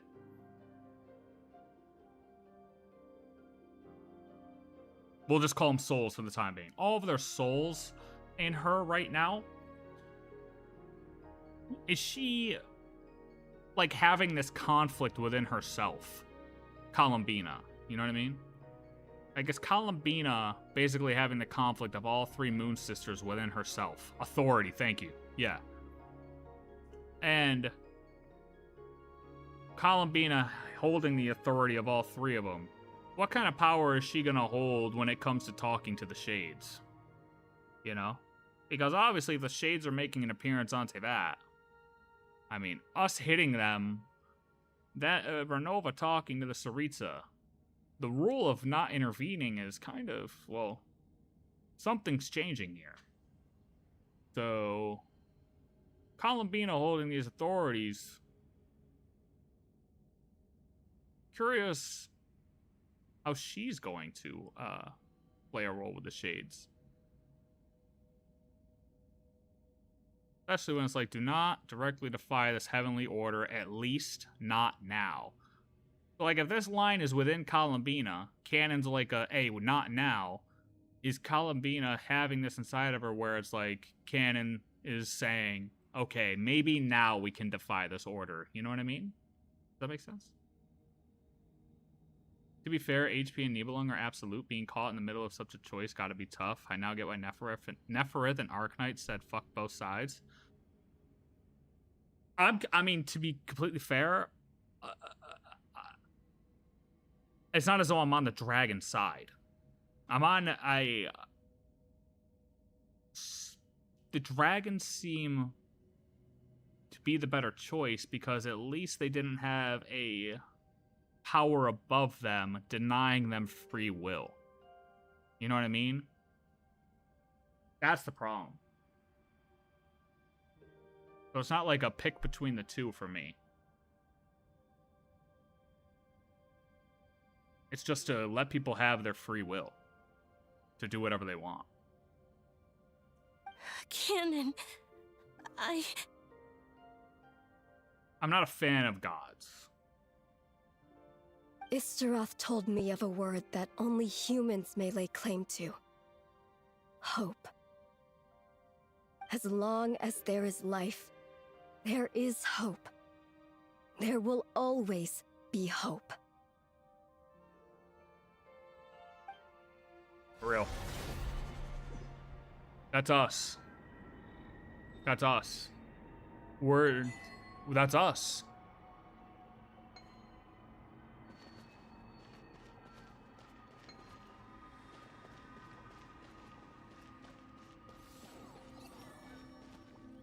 So it's like, I'm not like a praise Nibelung. I could give a fuck if Nibelung's dead. Like, if Nibelung's dead, oh well. Oh, well, GG. Yeah. Too bad, so sad. Dragons are extinct? Oh, don't care. Okay, we have to just move on now. And figure out how to get the people their free will back. That's it.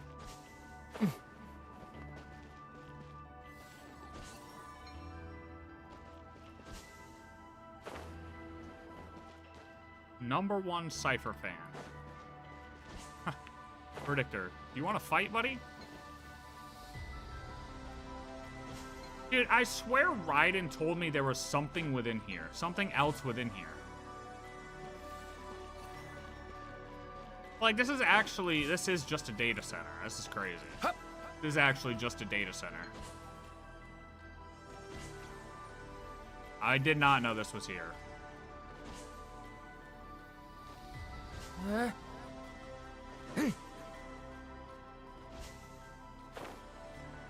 Because we didn't even really see this in the center of the moon. Did we? Not to this extent, I don't think.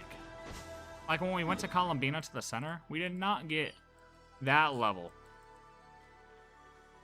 If I remember correctly.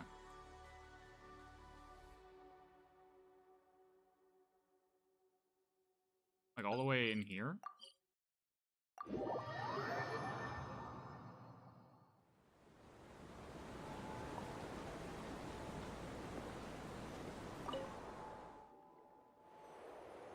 Oh yeah, I guess, nope, that isn't it. You better put some respect on Dragon like a pep. It's, like I said, I have no I don't pick sides. There can be war. There can be normal things, but there should not be an overlord taking out a civilization just because those people are advancing. Like, it doesn't even have there's a difference of a civilization going to war with another civilization because they have opposing views on life. That's valid. That's valid. But Heavenly Principles is just doing it because it's their directive to do so. It's their directive to take the people out. If they get too close to breaking the barrier. There's no inner belief. There's no real morality behind it. There's no real purview of life from the Heavenly Principles. It's just take away their right to free will because that's my directive. That's it. Now see, if the Heavenly Principles was another civilization coming in and going to war with Teyvat because they wanted to conquer Teyvat and they just ended up being the stronger civilization, that's a completely different story. That's a completely different story. That's not totally taking away free will of the people. That's just, hey, the stronger civilization wins. That's just straight up war. The reason I don't like the Heavenly Principles is because it's just a fake god taking free will away from people.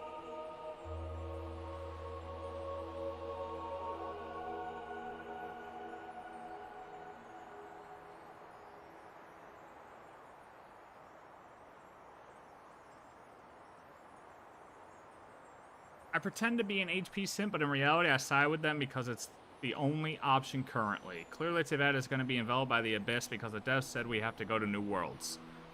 Yeah, but see, like I've told you before too,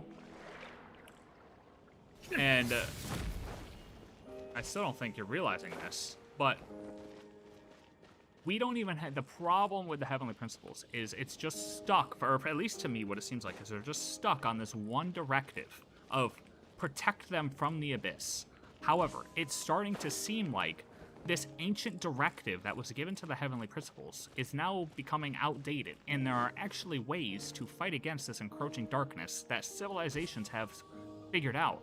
But the problem is, they've taken our civilization out, or humans out, so many different times that we couldn't even evolve to try to figure out how to defeat this encroaching abyss. So these other civilizations have now come in, like Alice. I mean, Kleiner's on another planet dealing with something, right? So it's like these other civilizations are now getting involved to try to free them of this hell, so that way they can also help fight against the encroaching abyss. Also, I'm saying the Heavenly Principles is wrong because they're just they're going with this ancient directive, and the people here can't even break out of it now because that's all the Heavenly Principles knows to direct. It's ancient order. It's not real anymore.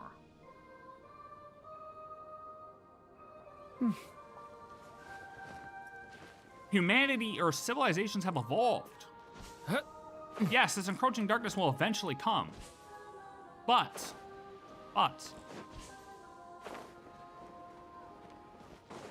it's worth fighting for something. It's worth fighting to delay it.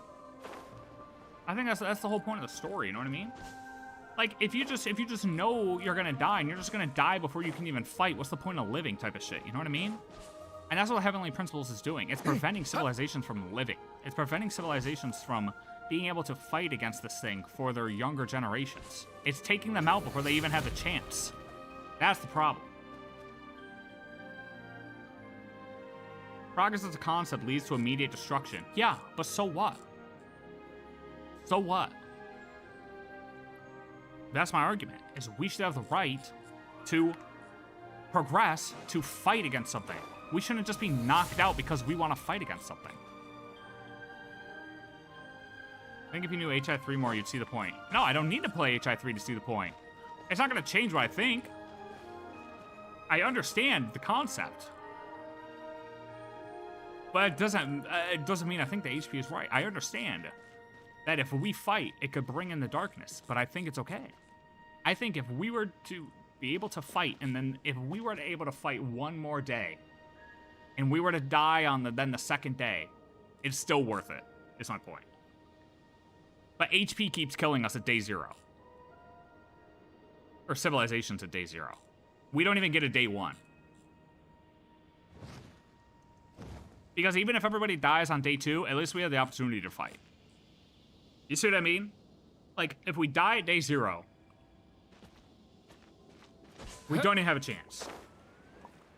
And then knowing that, oh, there's just going to be another civilization to spawn that has to go through the same fucking bullshit again. Like, it's just not worth it, in my opinion.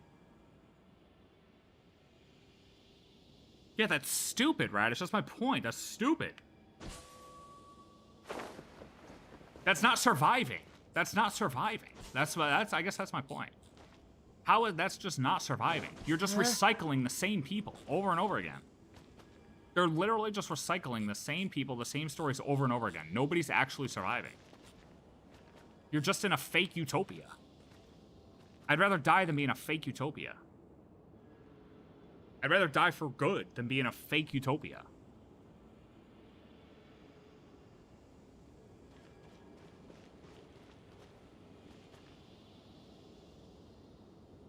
Like, that's why I say to you, that's why I say to you, I'm like, think about it. If you could see, if you were Durin, and you were able to be Durin and take yourself outside of the story, and know that you are going to die in a week, but then you would be recycled and then respawn again in 100 years, or like 6,000 years, to then live for another 30, would you want to do that? Or would you just want to go past day 0, fight day 1, and run the risk of dying permanently on day 2? You see what I'm saying? Does that make sense?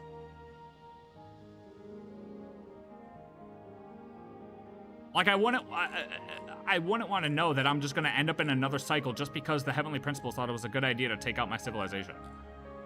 Like, that's just... Can I stop here and play? No. I mean, take a... No.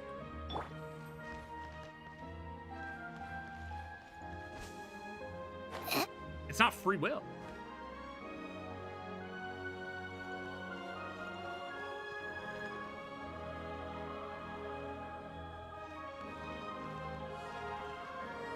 But, again, I can understand the initial directive. If the darkness was encroaching their doorstep a lot worse, however many thousand years ago that the Heavenly Principles spawned, got here, whatever it ends up being, right?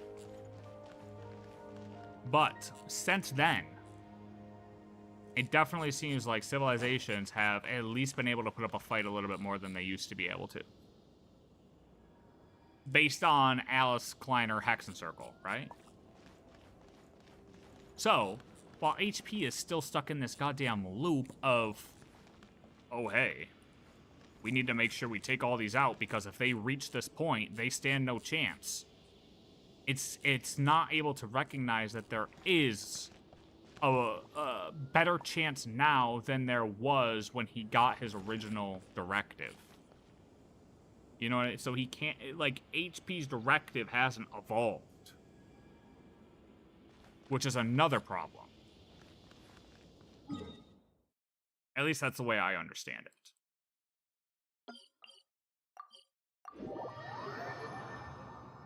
And the fact that he can, what it seems like, can never evolve outside of that directive is also a problem. There's no way I left a chest over here, right?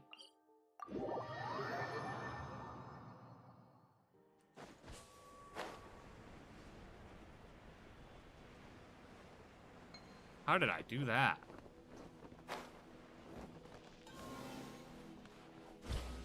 Honestly, it's because this has been the most I've talked during exploration. Like ever. So.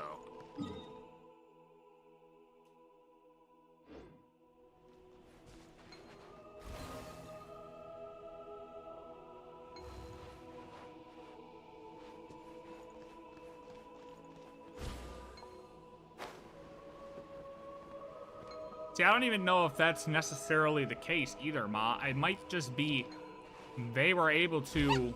That's kind of the point. They were able to find a way to conquer it. They were able to find a way to work with it, work alongside it, because at the end of the day, the Abyss is just a force, right? I mean, that's how it's presented. It's just a force. It's a force. It doesn't have moral ground, doesn't have thoughts. It's just a force that comes in. And it just seems like they found a way to work around that force instead of being completely consumed by it. But what it seems like to me is that the Heavenly Principles doesn't have the ability to evolve to that point to try to find a way to, whether it's live alongside, conquer it, whatever it is, because its original directive is to nuke the civilization before they get the chance to explore far enough to do that. In fact, I've taught myself to play many different instruments. They don't get the opportunity You don't believe me? that Skirk civilization may Find have me a had piano, and I'll show to you a thing or two. conquer or work alongside the Abyss because they get nuked before they have the fucking chance. Again, this is my understanding of it and how I view the entire situation.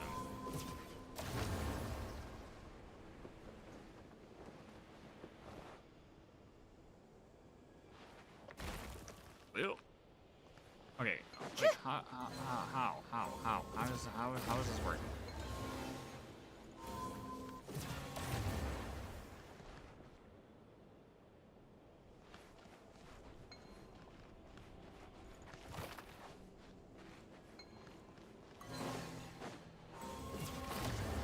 What do you want from me, bro? Yeah. Is it up there?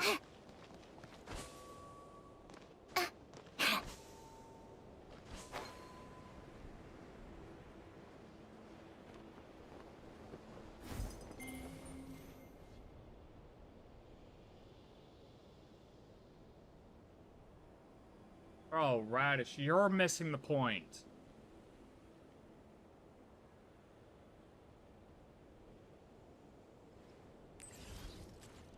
You're missing the point that the Teyvat civilization doesn't even have the chance to do that because they keep getting nuked.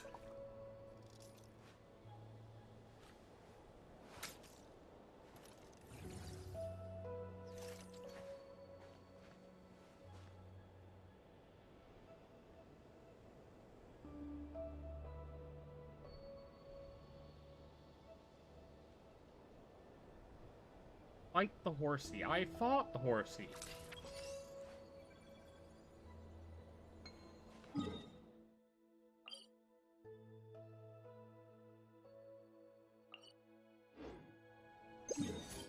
I don't know what this wants from me. It just tells me to fight the fucking horse, bro. I fought the horse, man.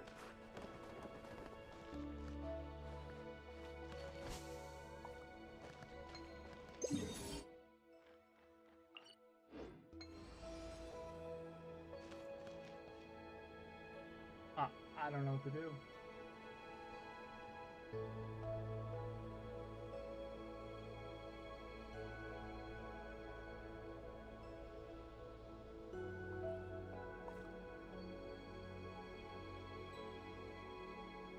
I need to transfer one from there to... Back to the Zeppeljärni Palace again? Ugh, seriously. What's the point in all these endless meetings?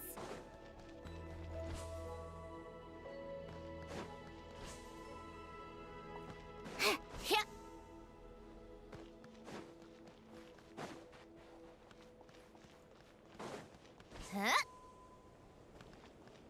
Why not? Why not?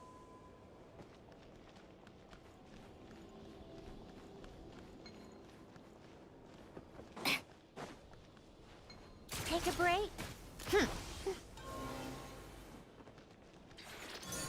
See, I already have all 4 things here.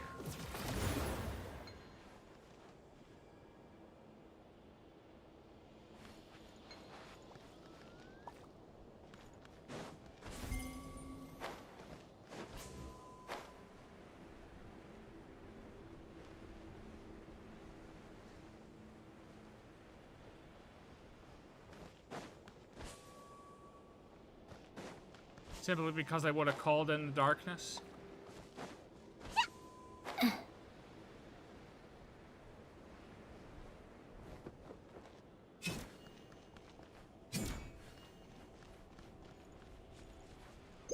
Oh, I think I need to relog, maybe? I mean...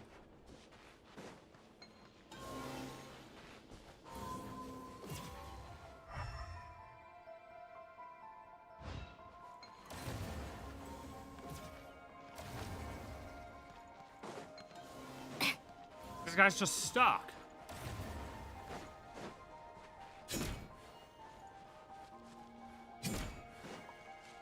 Cha.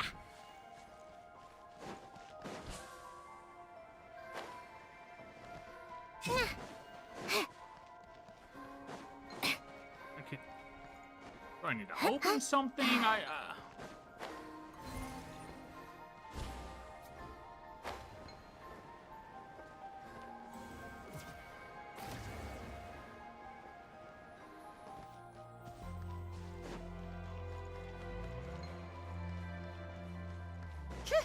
I really don't understand what's going on.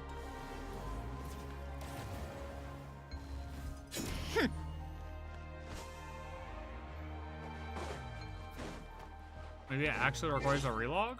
I don't know.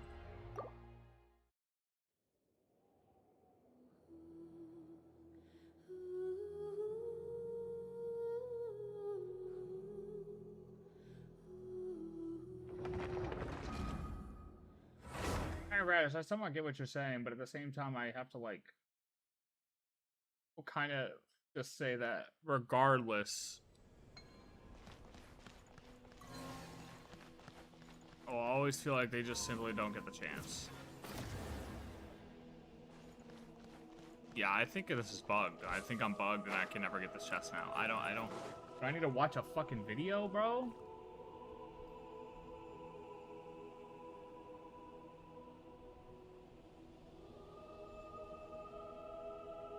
Like, the mob doesn't even spawn here.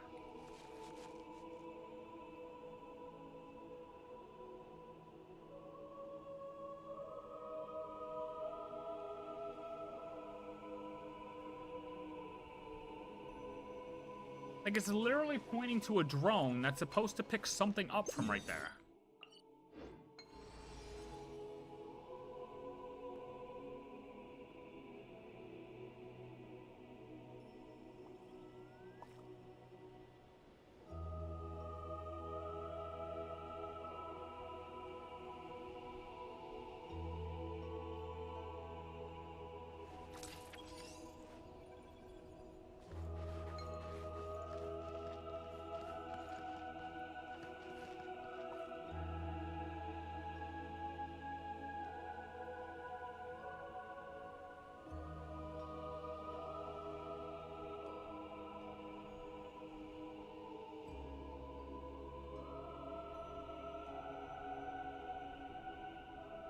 I like music. In fact, I've taught myself to play many different instruments. You don't believe me? Find me a piano, and I'll show you a thing or two.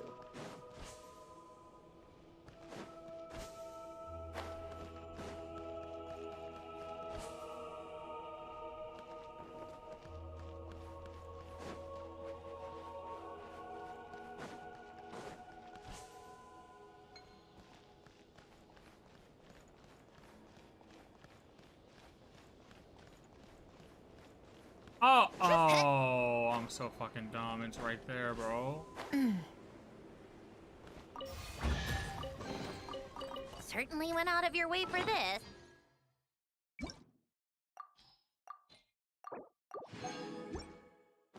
Didn't you? It's all yours.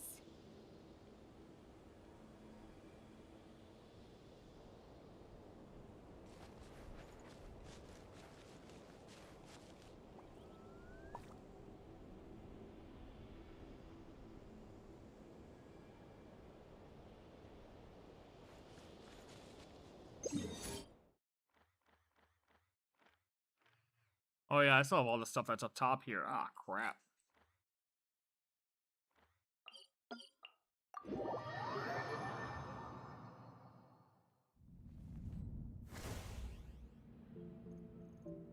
Yeah, well, it's more like since Nibelung was a fate that wasn't chosen, he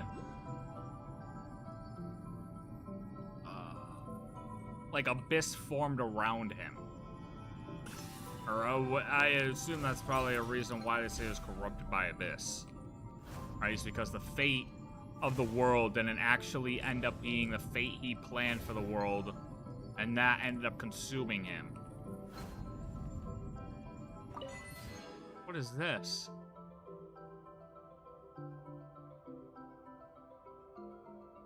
It's an old sweet flower.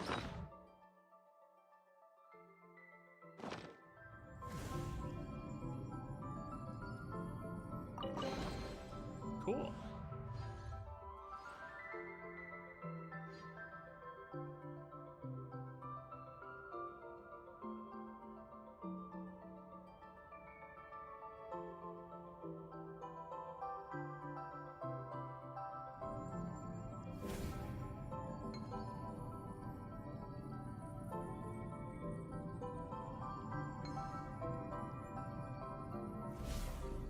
Yeah, but remember, Radish, that's true, but a lot of them don't have enough power to actually form.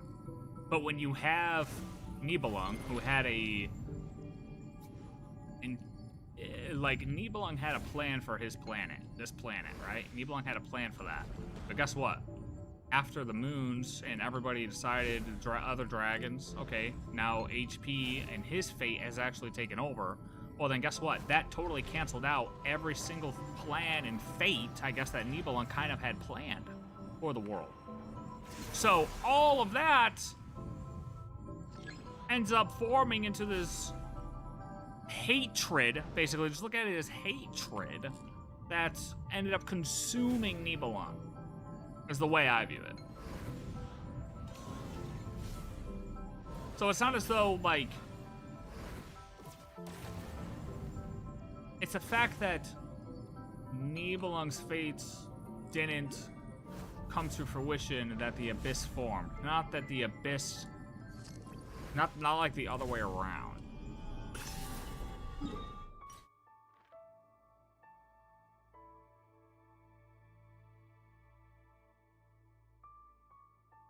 I didn't even know you could fly out here like this.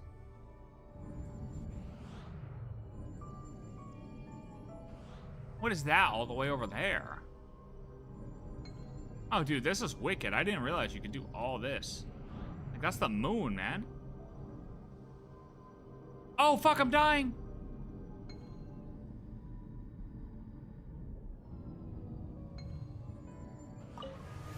No, no, no, no, no, no, no. Oh, okay, I guess that works.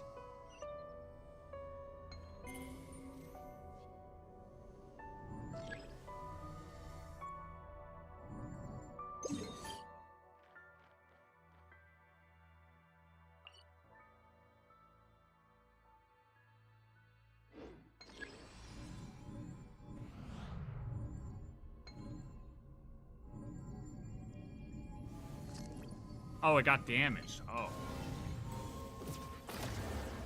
So I gotta swim back.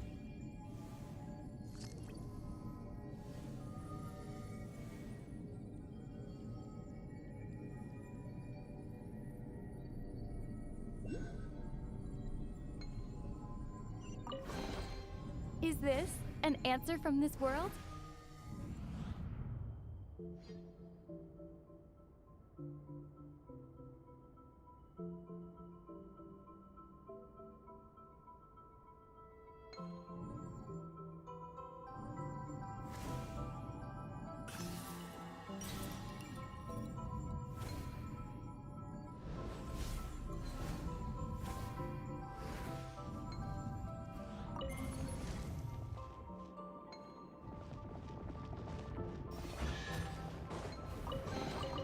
I'll keep this close.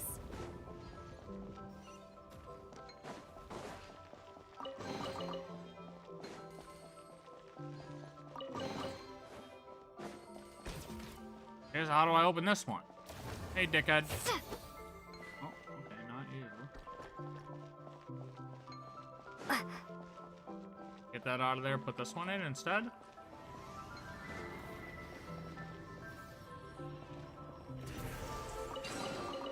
Is this an answer from this world?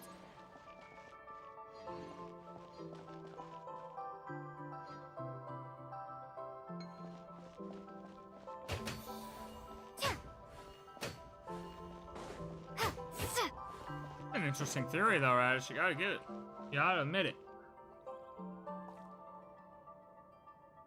I mean, we have to believe that they're trying to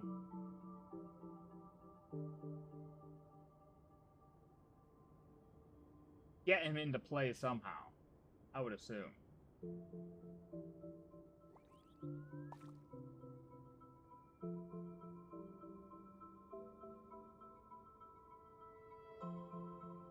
There's 3 of those flowers. Did I get 3 of those flowers? Oh, I did. Okay. Good.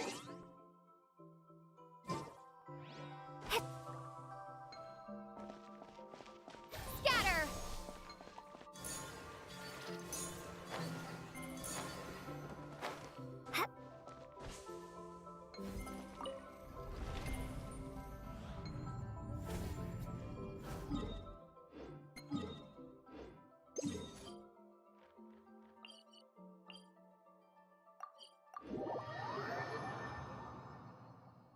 Oh, that's not where I want to be.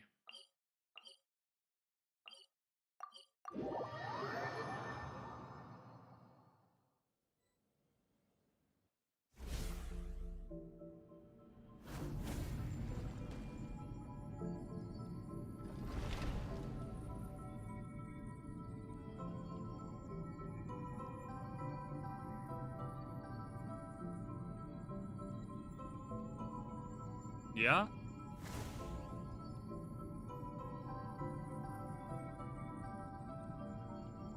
So it is. It's like trying to find what the missing piece is. I mean, that's something I could kind of, you know, understand. I said theory-wise, that's not completely unfounded.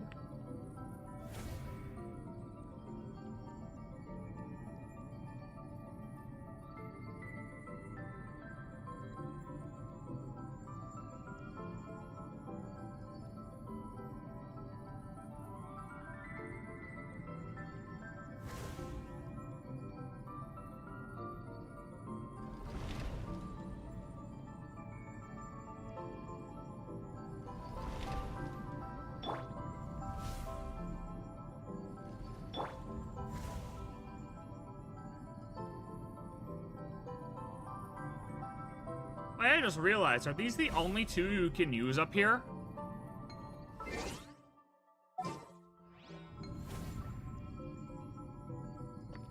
Oh, so basically they're the only ones that got this animation.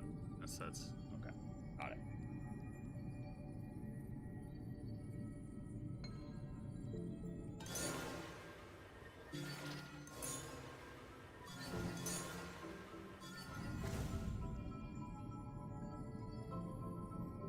I know, I just went up. I just, like, shouldn't have done all that, but I didn't realize that I was gonna be locked out. Oh. Please don't attack me. Please don't attack me. Please don't attack me. What? Moon Gazer Identifier detected. Okay.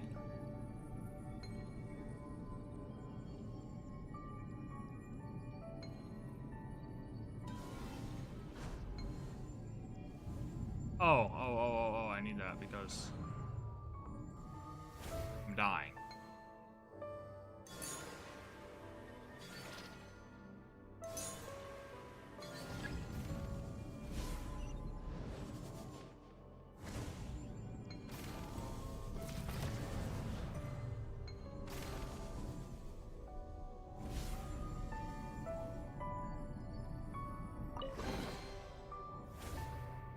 Or chest just floating.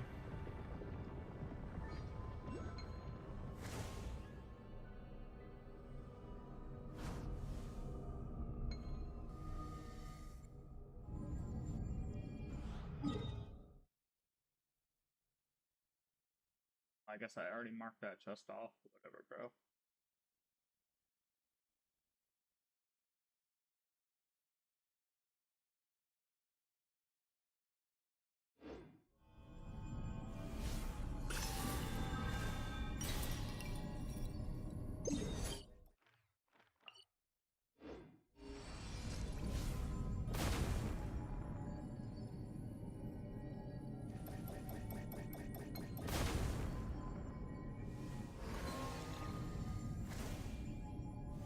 This is actually so cool. I did not realize it was this crazy up here.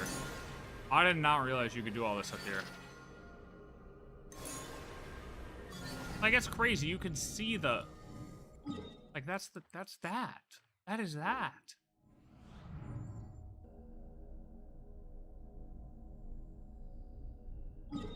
And, like, where's the... Oh, yeah, so it's, like, right below me. Oh, yeah, that's obviously... Yeah, this. You see the dark side?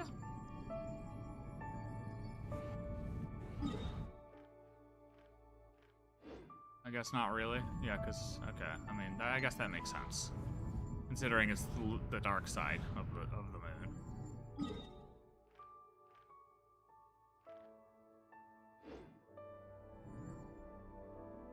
But, like, I mean, map-wise, there's no way that's that giant, and then this is that, but then it's that small down there. Like, it would have to be way larger than that.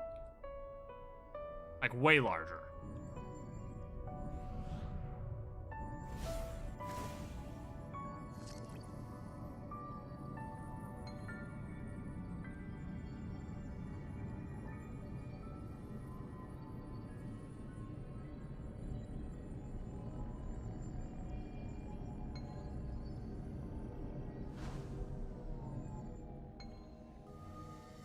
Yeah, no, that's what I mean. The HP worked with them.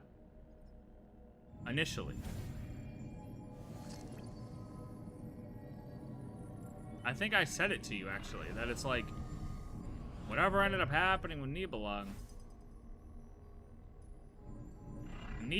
it seems like whatever Nibelung said or did kind of just fucked things up.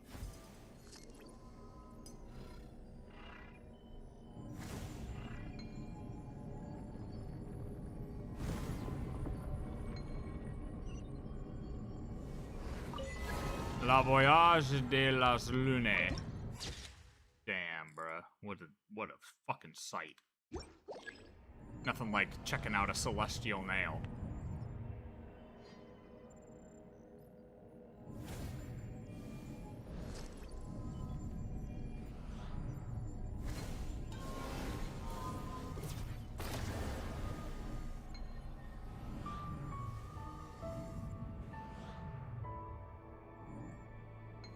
And yeah, they say that they did it together, but I just feel like whatever it was, something ended up happening where had a major disagreement and things just went haywire.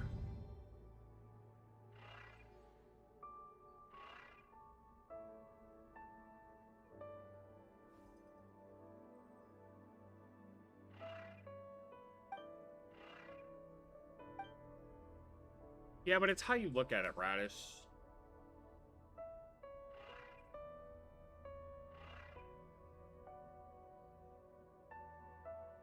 Just because you have a ruler is not the same as a god that will strike you down at will. Ruler of Throg, pitch black darkness has swallowed you, and carry the message with you. Bad Uru Namu Unjin Black Body. You are me, and I am you.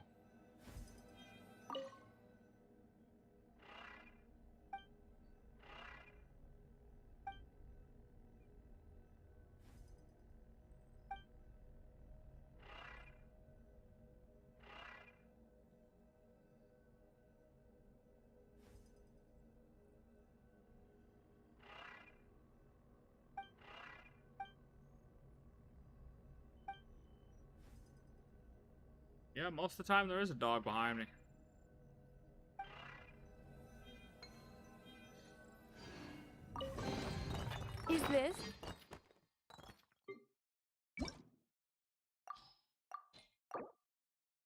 ruler of Throg. An answer from this world? See, and that's why when it comes to that Isna, whatever the hell, right? The Isna thing.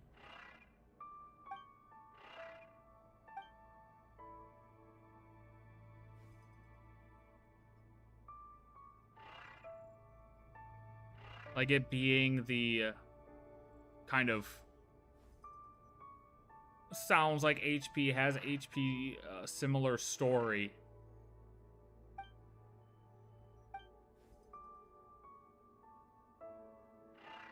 Then like almost being the thing to consume Unjin and being part of the black body that came here, like it's like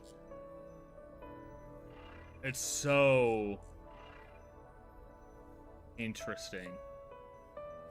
That's also why I say it's almost like the story of this Isna got implemented into what the Heavenly Principles story is. Like the similarities are so weird, but it's like it's not the same. That's why it's like it makes you question like even what's real and what's fucking not real.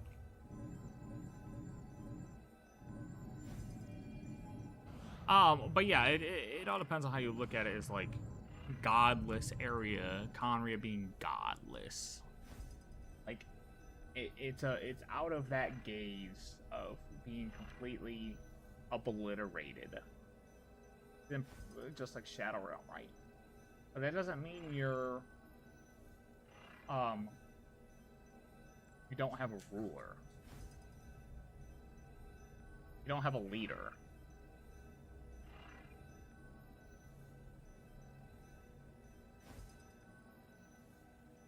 When you look at gods of something that can be tyrants, not all rulers have to be tyrants.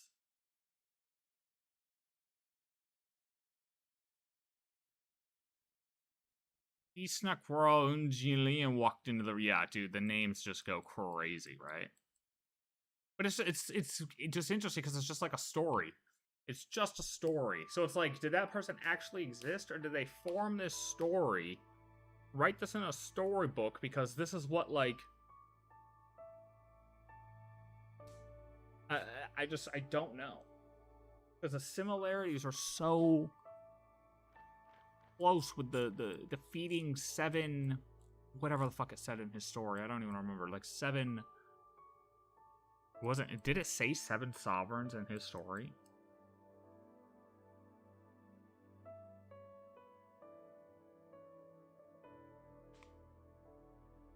Where is it?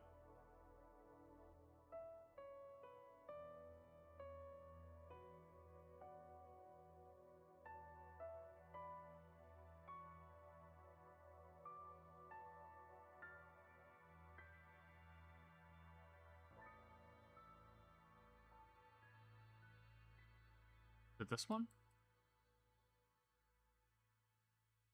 Yeah, this one. I mean, we already talked about this.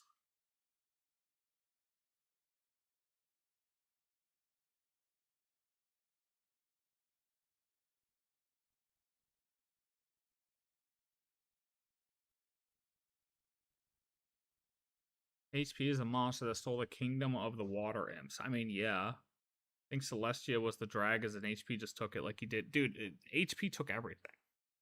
But that's why I'm like, did HP take everything? Or was HP formed from everything? Like, you know what I mean?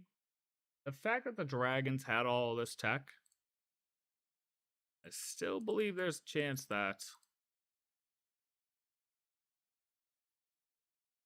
he ended up getting created.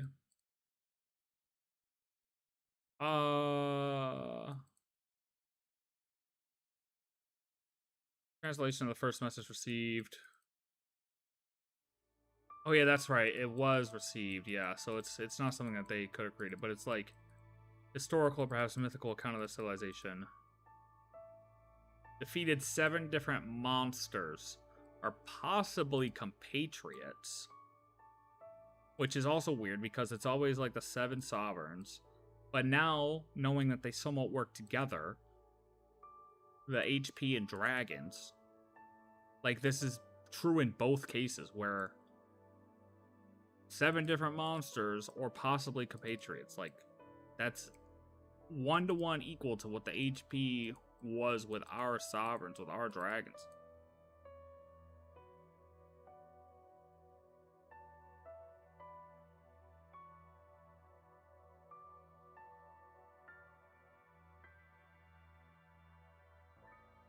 Receiving word from another unknown land of a dark destroyer and a decline soon to come. Dispatch is a final messenger to convey the news to other worlds outside the Empire. Like, with the first message received, and then it being just so similar to how things are now, it's almost like they were able to glimpse so far into the remember how they said in like the Voyager stuff that they glanced and saw the end of the universe, the edge of the universe? So it's almost like they figured out the way to see the end of the universe, and this is like one of the first messages to come across back to them, is like they basically translated the story of them, of HP, Heavenly Principles, Tevat, and put it in a story that could then be translated to this, or like translated into this story. You know what I mean? If I remember this correctly. Because there's just so many similarities, bro. But it's like, it doesn't make sense for it to be the same.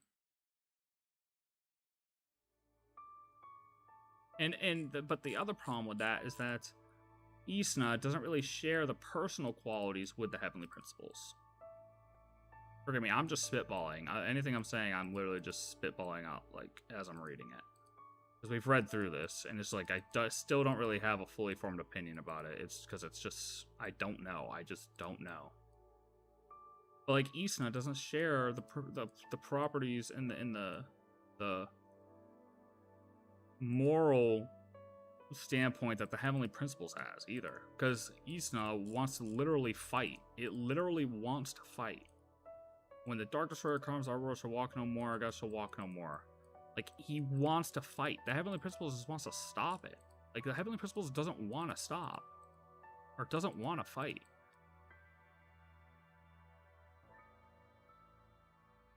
How old should HP be? I don't know. Old. Thousands and thousands.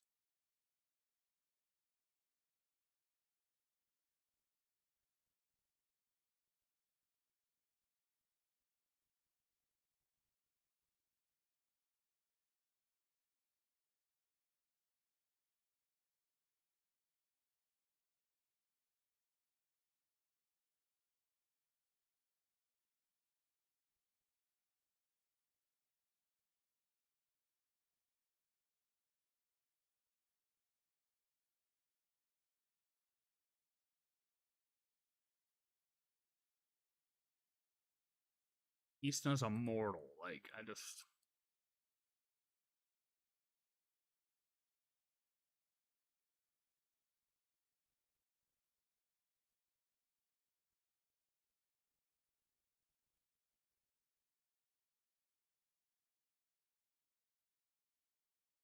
That's why it's like those two things conflict, where it's like, it fights the 7, it's immortal, it's also unknown whether the protagonist's biological sex, assuming such a context exists for the species at all, is entirely unknown. Language itself also shows no obvious markers of gender. Exactly how we got the description of Phanes. Right?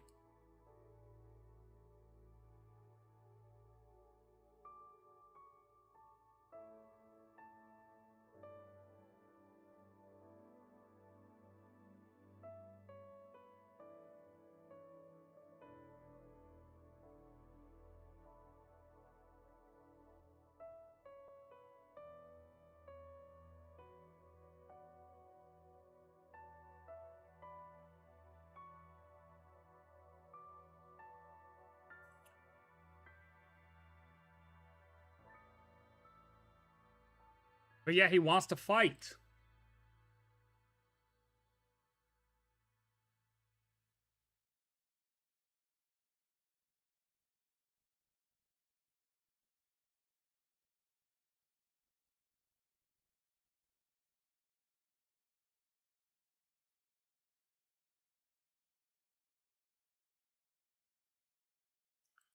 whether the civilization represented by the stellar black body was in fact the empire of the immortal Isna cannot be verified. It remains possible that this was another ancient civilization, that has tragically since fallen, one that received the warning sent by Isna, but was still unable to escape its destiny in the end. So it's like, it's not something that, like, I know how it's just said, like, it could have been Voyager's civilization looked so far out that it saw the future, fucking wrote our story in the form of a novel. Like, no, that's not necessarily true either, because their characters don't actually match. But who knows? The original future that they saw could have changed too. Who the fuck knows, dude? I don't know. This is like so hard to analyze and like really come to a conclusion. I still haven't really been able to like figure out how I want it to make sense. Because I remember reading it when this patch came out, and was like, I don't know how to actually infer this. I don't.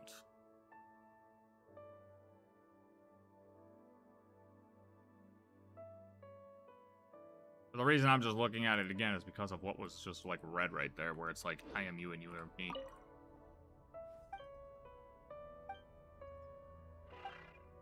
I hear you, Isna, ruler of Throg. Pitch black darkness has swallowed you.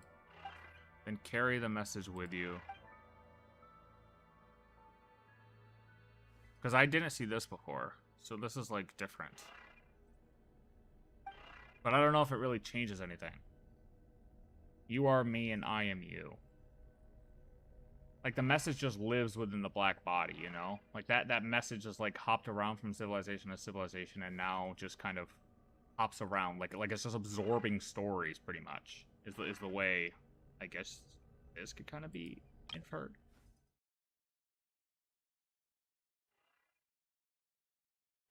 You know? Like the black body has all of it. All the stories. All the stories. And this is just the message that it's continuing to say. I am me and I am... Or, you are me and I am you.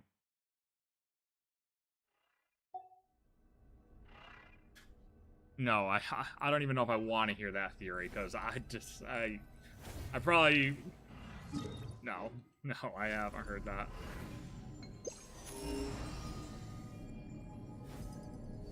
I feel like that's the one exception we can give to lore, okay? Is Alloy.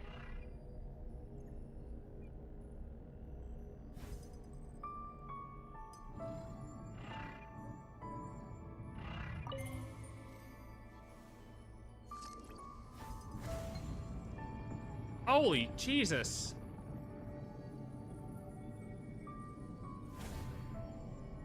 Does this do anything else for me?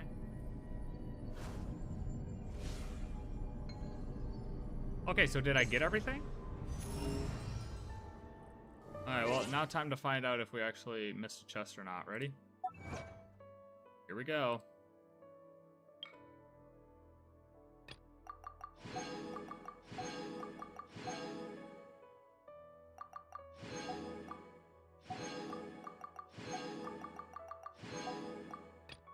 Holy lag.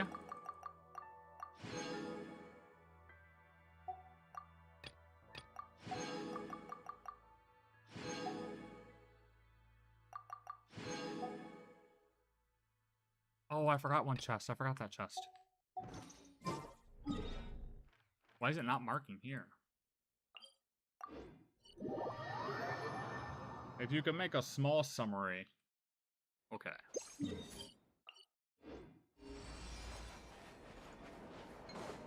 I don't know how much I'm going to actually entertain it.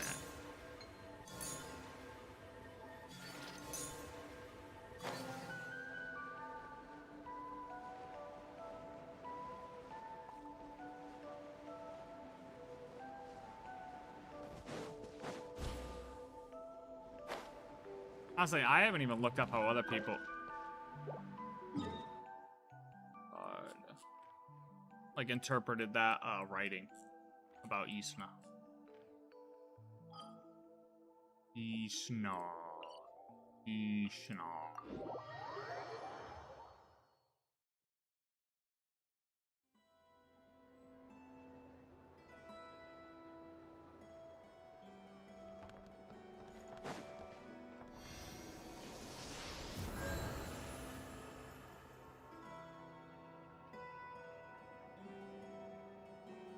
Okay, but the crazy thing, right, is like,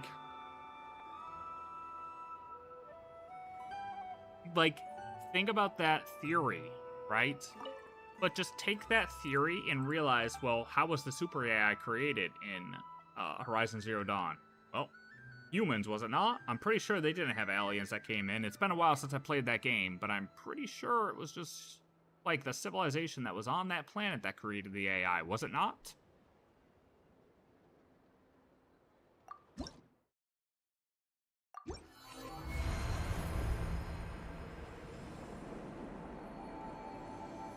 So, well, it's like, yeah, that is a funny theory. It's like, okay, well, why can we say that, oh, it was Horizon Zero Dawn's rogue or, like, super AI that created the HP?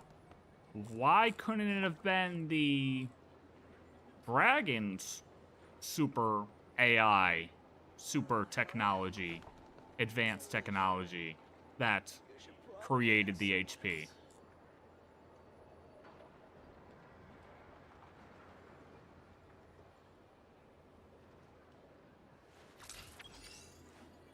Why? Why not?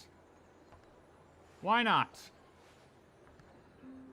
If Alloy becomes relevant, I'm gonna kill my... Yeah, I mean, shit.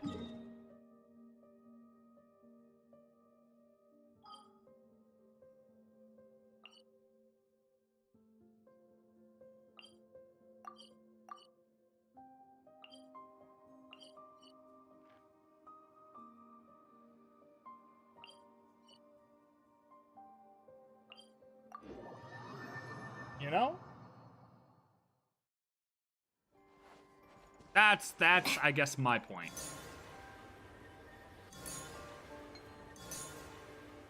And what's the argument?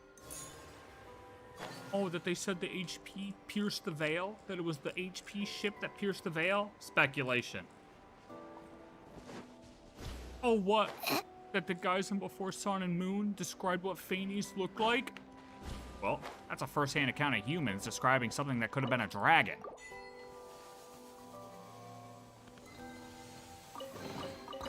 Certainly went out of your way for this, didn't you? It's all yours.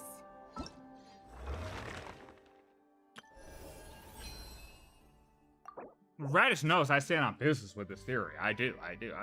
I'm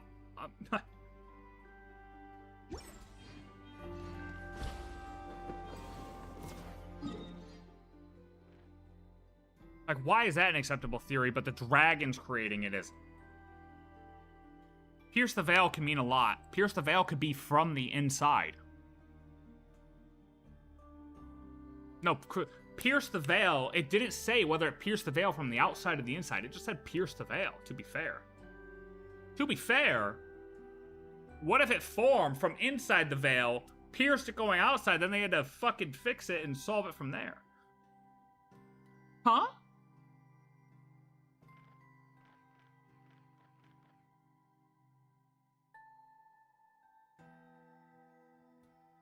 This ship crashed, but it's still speculation as to whether this was the HP or not. Our traveler just says, oh, I think it was. Or that makes sense that it could have been the ruler from beyond the sky. And then fucking Nin is just like, oh, yeah, maybe. Haha, yeah, maybe.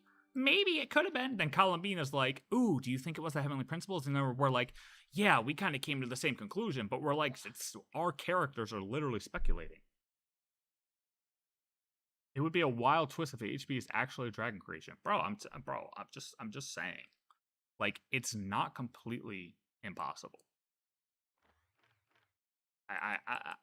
I might be crazy, but whatever. But you know what? I like to have sometimes, you know, we'll hold on to the crazy stuff because, well, if we end up being right, then cool. Also, I kind of say these things just to be like, somebody, if somebody could like bring up something to directly prove me wrong, then I'll accept it. Like, somebody actually bring up something that could just say, no, there's no way that that could be true. And I'll be like, all right, cool. I'm happy you brought that up, so now I can move on.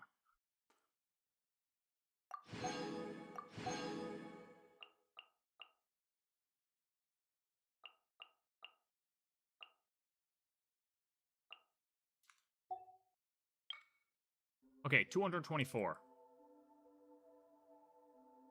6.7 chest count. Boom! 224.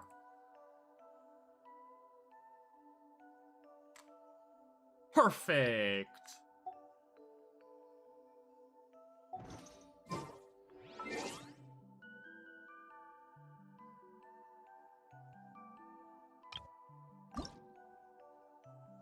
Voyager warned Nibelung the world was coming to destruction. That's why he left first and came back to see HP in his house. Yeah, okay. And?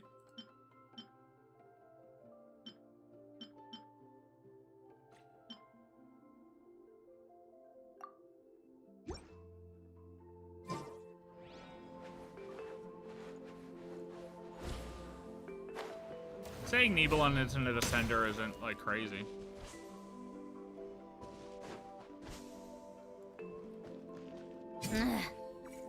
But, based on now what we know... Well, Radish, hold on now. If you go off and say that descenders... Like, our understanding of descenders is the will to rival a world, right? But I think it's different than that. I really think we're talking about something biological here. And if we're talking about something biological, well... Nibelung would have something that is different biological composition. To the things into that, plus also separate from the dragons, because he was the original source, right? He's like that god. So I think honestly that, yes, it does make the most sense for him to still be a descender. But I can understand if people are still just going off of, you know, whatever other theory they want to go off, because we still don't have direct confirmation that he is a descender.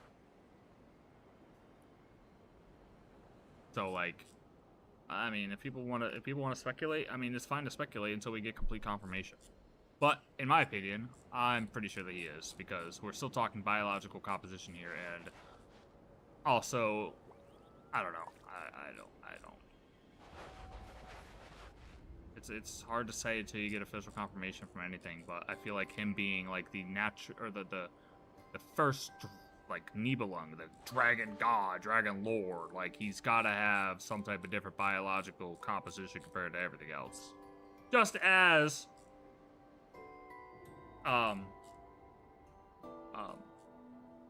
we do. And just as someone else awful, not from this world, third descender, Sarah Lanen, would have as well. So.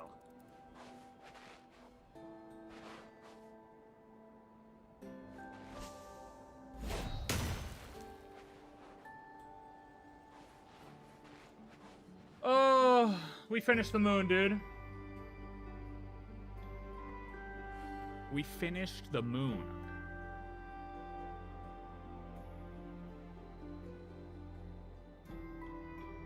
However, I know I said lore reacts, but I do not think... Called back to the Zeppel-Yarny Palace again? Ugh, seriously. I do not think I am watching that video tonight. Unfortunately, guys, I'm sorry. I lied. We still have all week to do other Genshin stuff.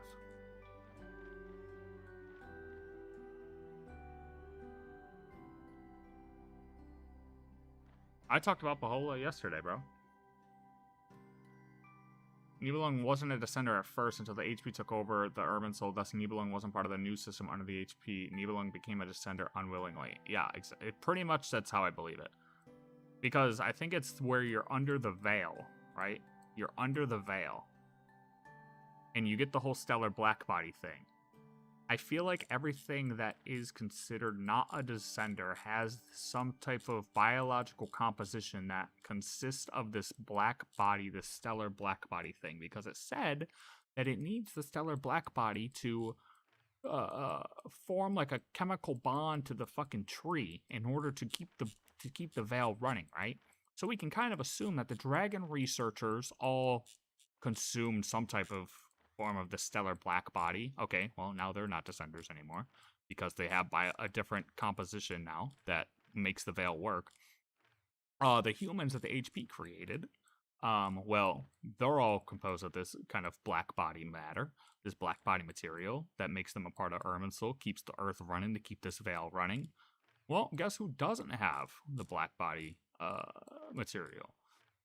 Nibelung, because he was off-world, came back, and he wasn't part of these experiments when they were all doing this to get the veil running. Him. Us, obviously. And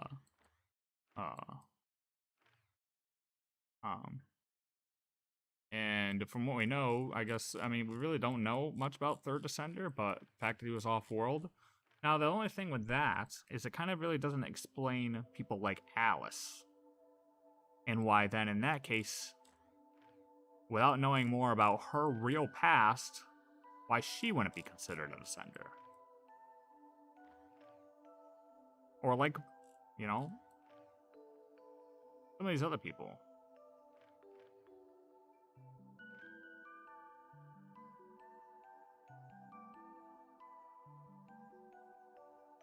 I don't think the whole will to rival the world thing is even a good way to describe Descender anymore. I actually think it's just a biological thing. It's a biological thing.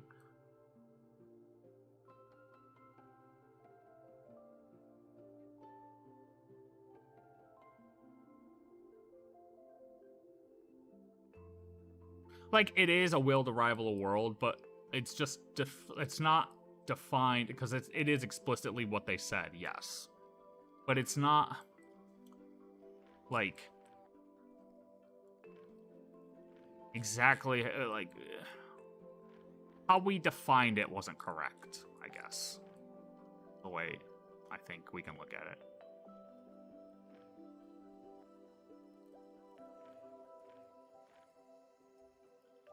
But yeah, then how does that explain HP being the first? Well, I don't know. There's holes in the theory. It's just... It's hard, man. It's hard to honestly get... Like, There's a lot of conflicting information at the moment, in my opinion. So it's hard to make, like, a fully fleshed out theory without... making some exceptions in what we know. Like, if this isn't true and this isn't true and we were told a lie about this, then this theory can work. Otherwise, it doesn't work. Like, I feel like that's a lot of what we have to do right now.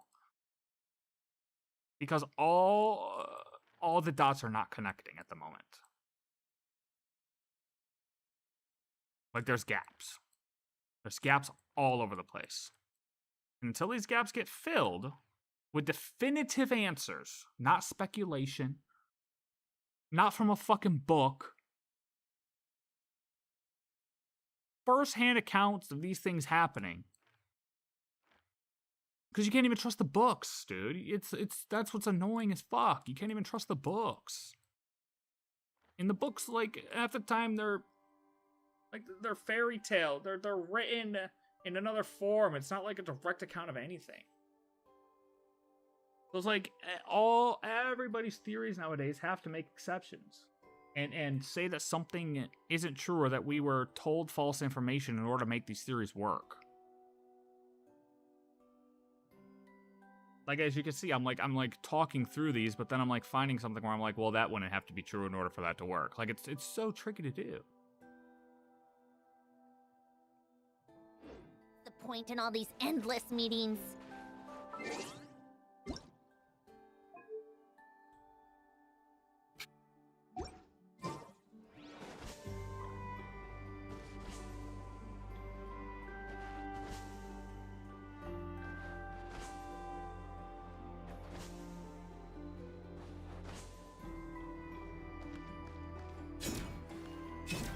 And that's what I mean.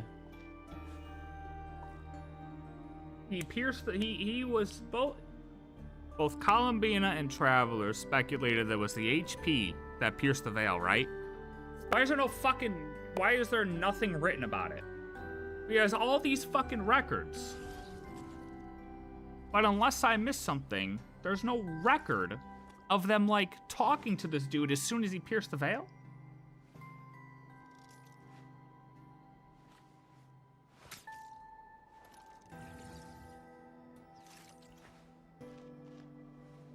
Yeah, Sonnet, you're right. Yeah, Sonnet does, yeah, that too. Like,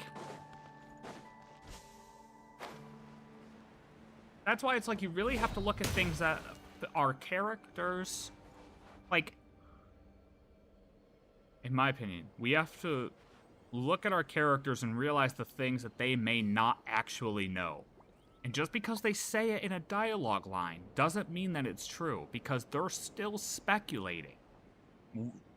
They didn't know either. And there's plenty of things that other people say that they don't know, or that they could have heard that isn't necessarily true.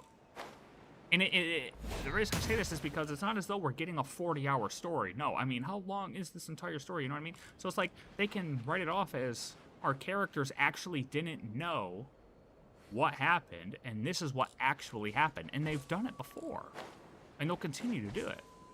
And it's not like a retcon thing or anything like that. It's just, it makes sense with the story that certain people just don't know things, because how would they actually know?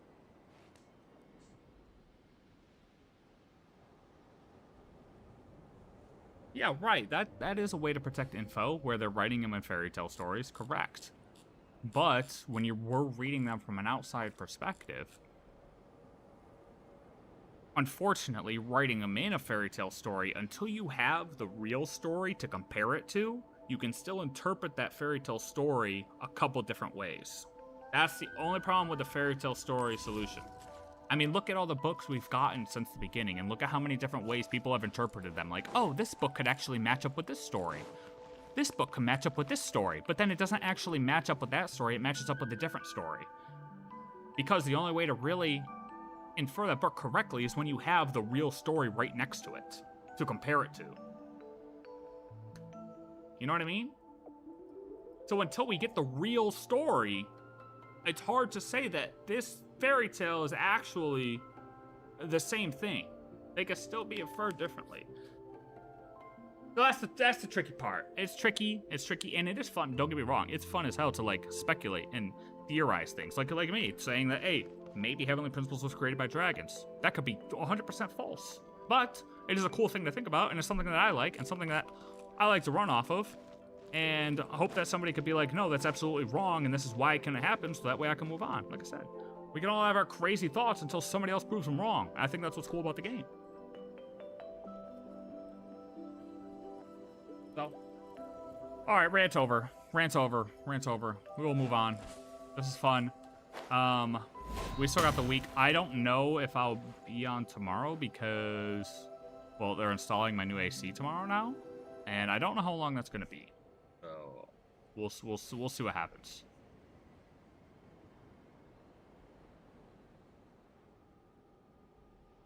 Implied to be the fall of Hyperborea and the angels getting fucked up. That scene would have been probably, yeah. Probably.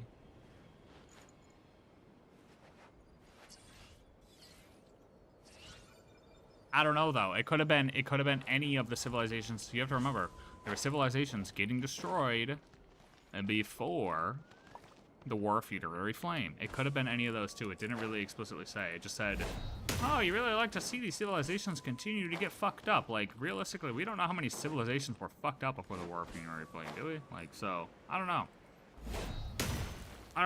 Didn't really make it clear.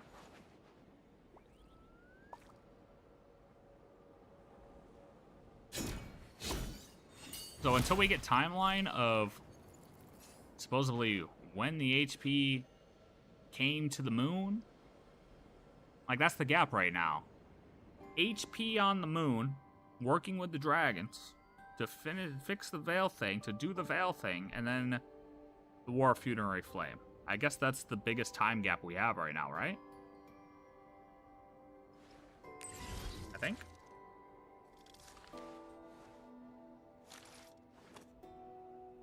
I'm curious to see if Ashkai comes out with that timeline video, because I am really curious to see how she timelines things out. She said she was going to do it before Snishnia comes out, and I am super curious to watch that. Like, I want to see how she timelines everything out. I'm sure we could just go to Wiki and do it, but, like, I want to see her full interpretation of the timeline and where we currently stand. So, let's hope that that comes out soon. And on that note, I am off of here. I don't know, like I said, I don't know if I'll be here tomorrow because AC is getting installed, so it might be Wednesday. But when I'm back, we have to do St. Journey's Tea Party stuff still. And just a couple other small things to finish up patch 6.7. Like, I gotta finish the local legend stuff. And I gotta check the achievement list to make sure I got all the actual, like, side content done, because I feel like I missed something. Raiden was talking about some extra thing with the towers on the moon, and I don't know if I actually did that or not, so we might have to check that later. But we will check all the extra content and side stuff on either tomorrow or Wednesday. Right, we could just talk on Discord. I'm gonna hop off here so I can go eat. All right? Peace out.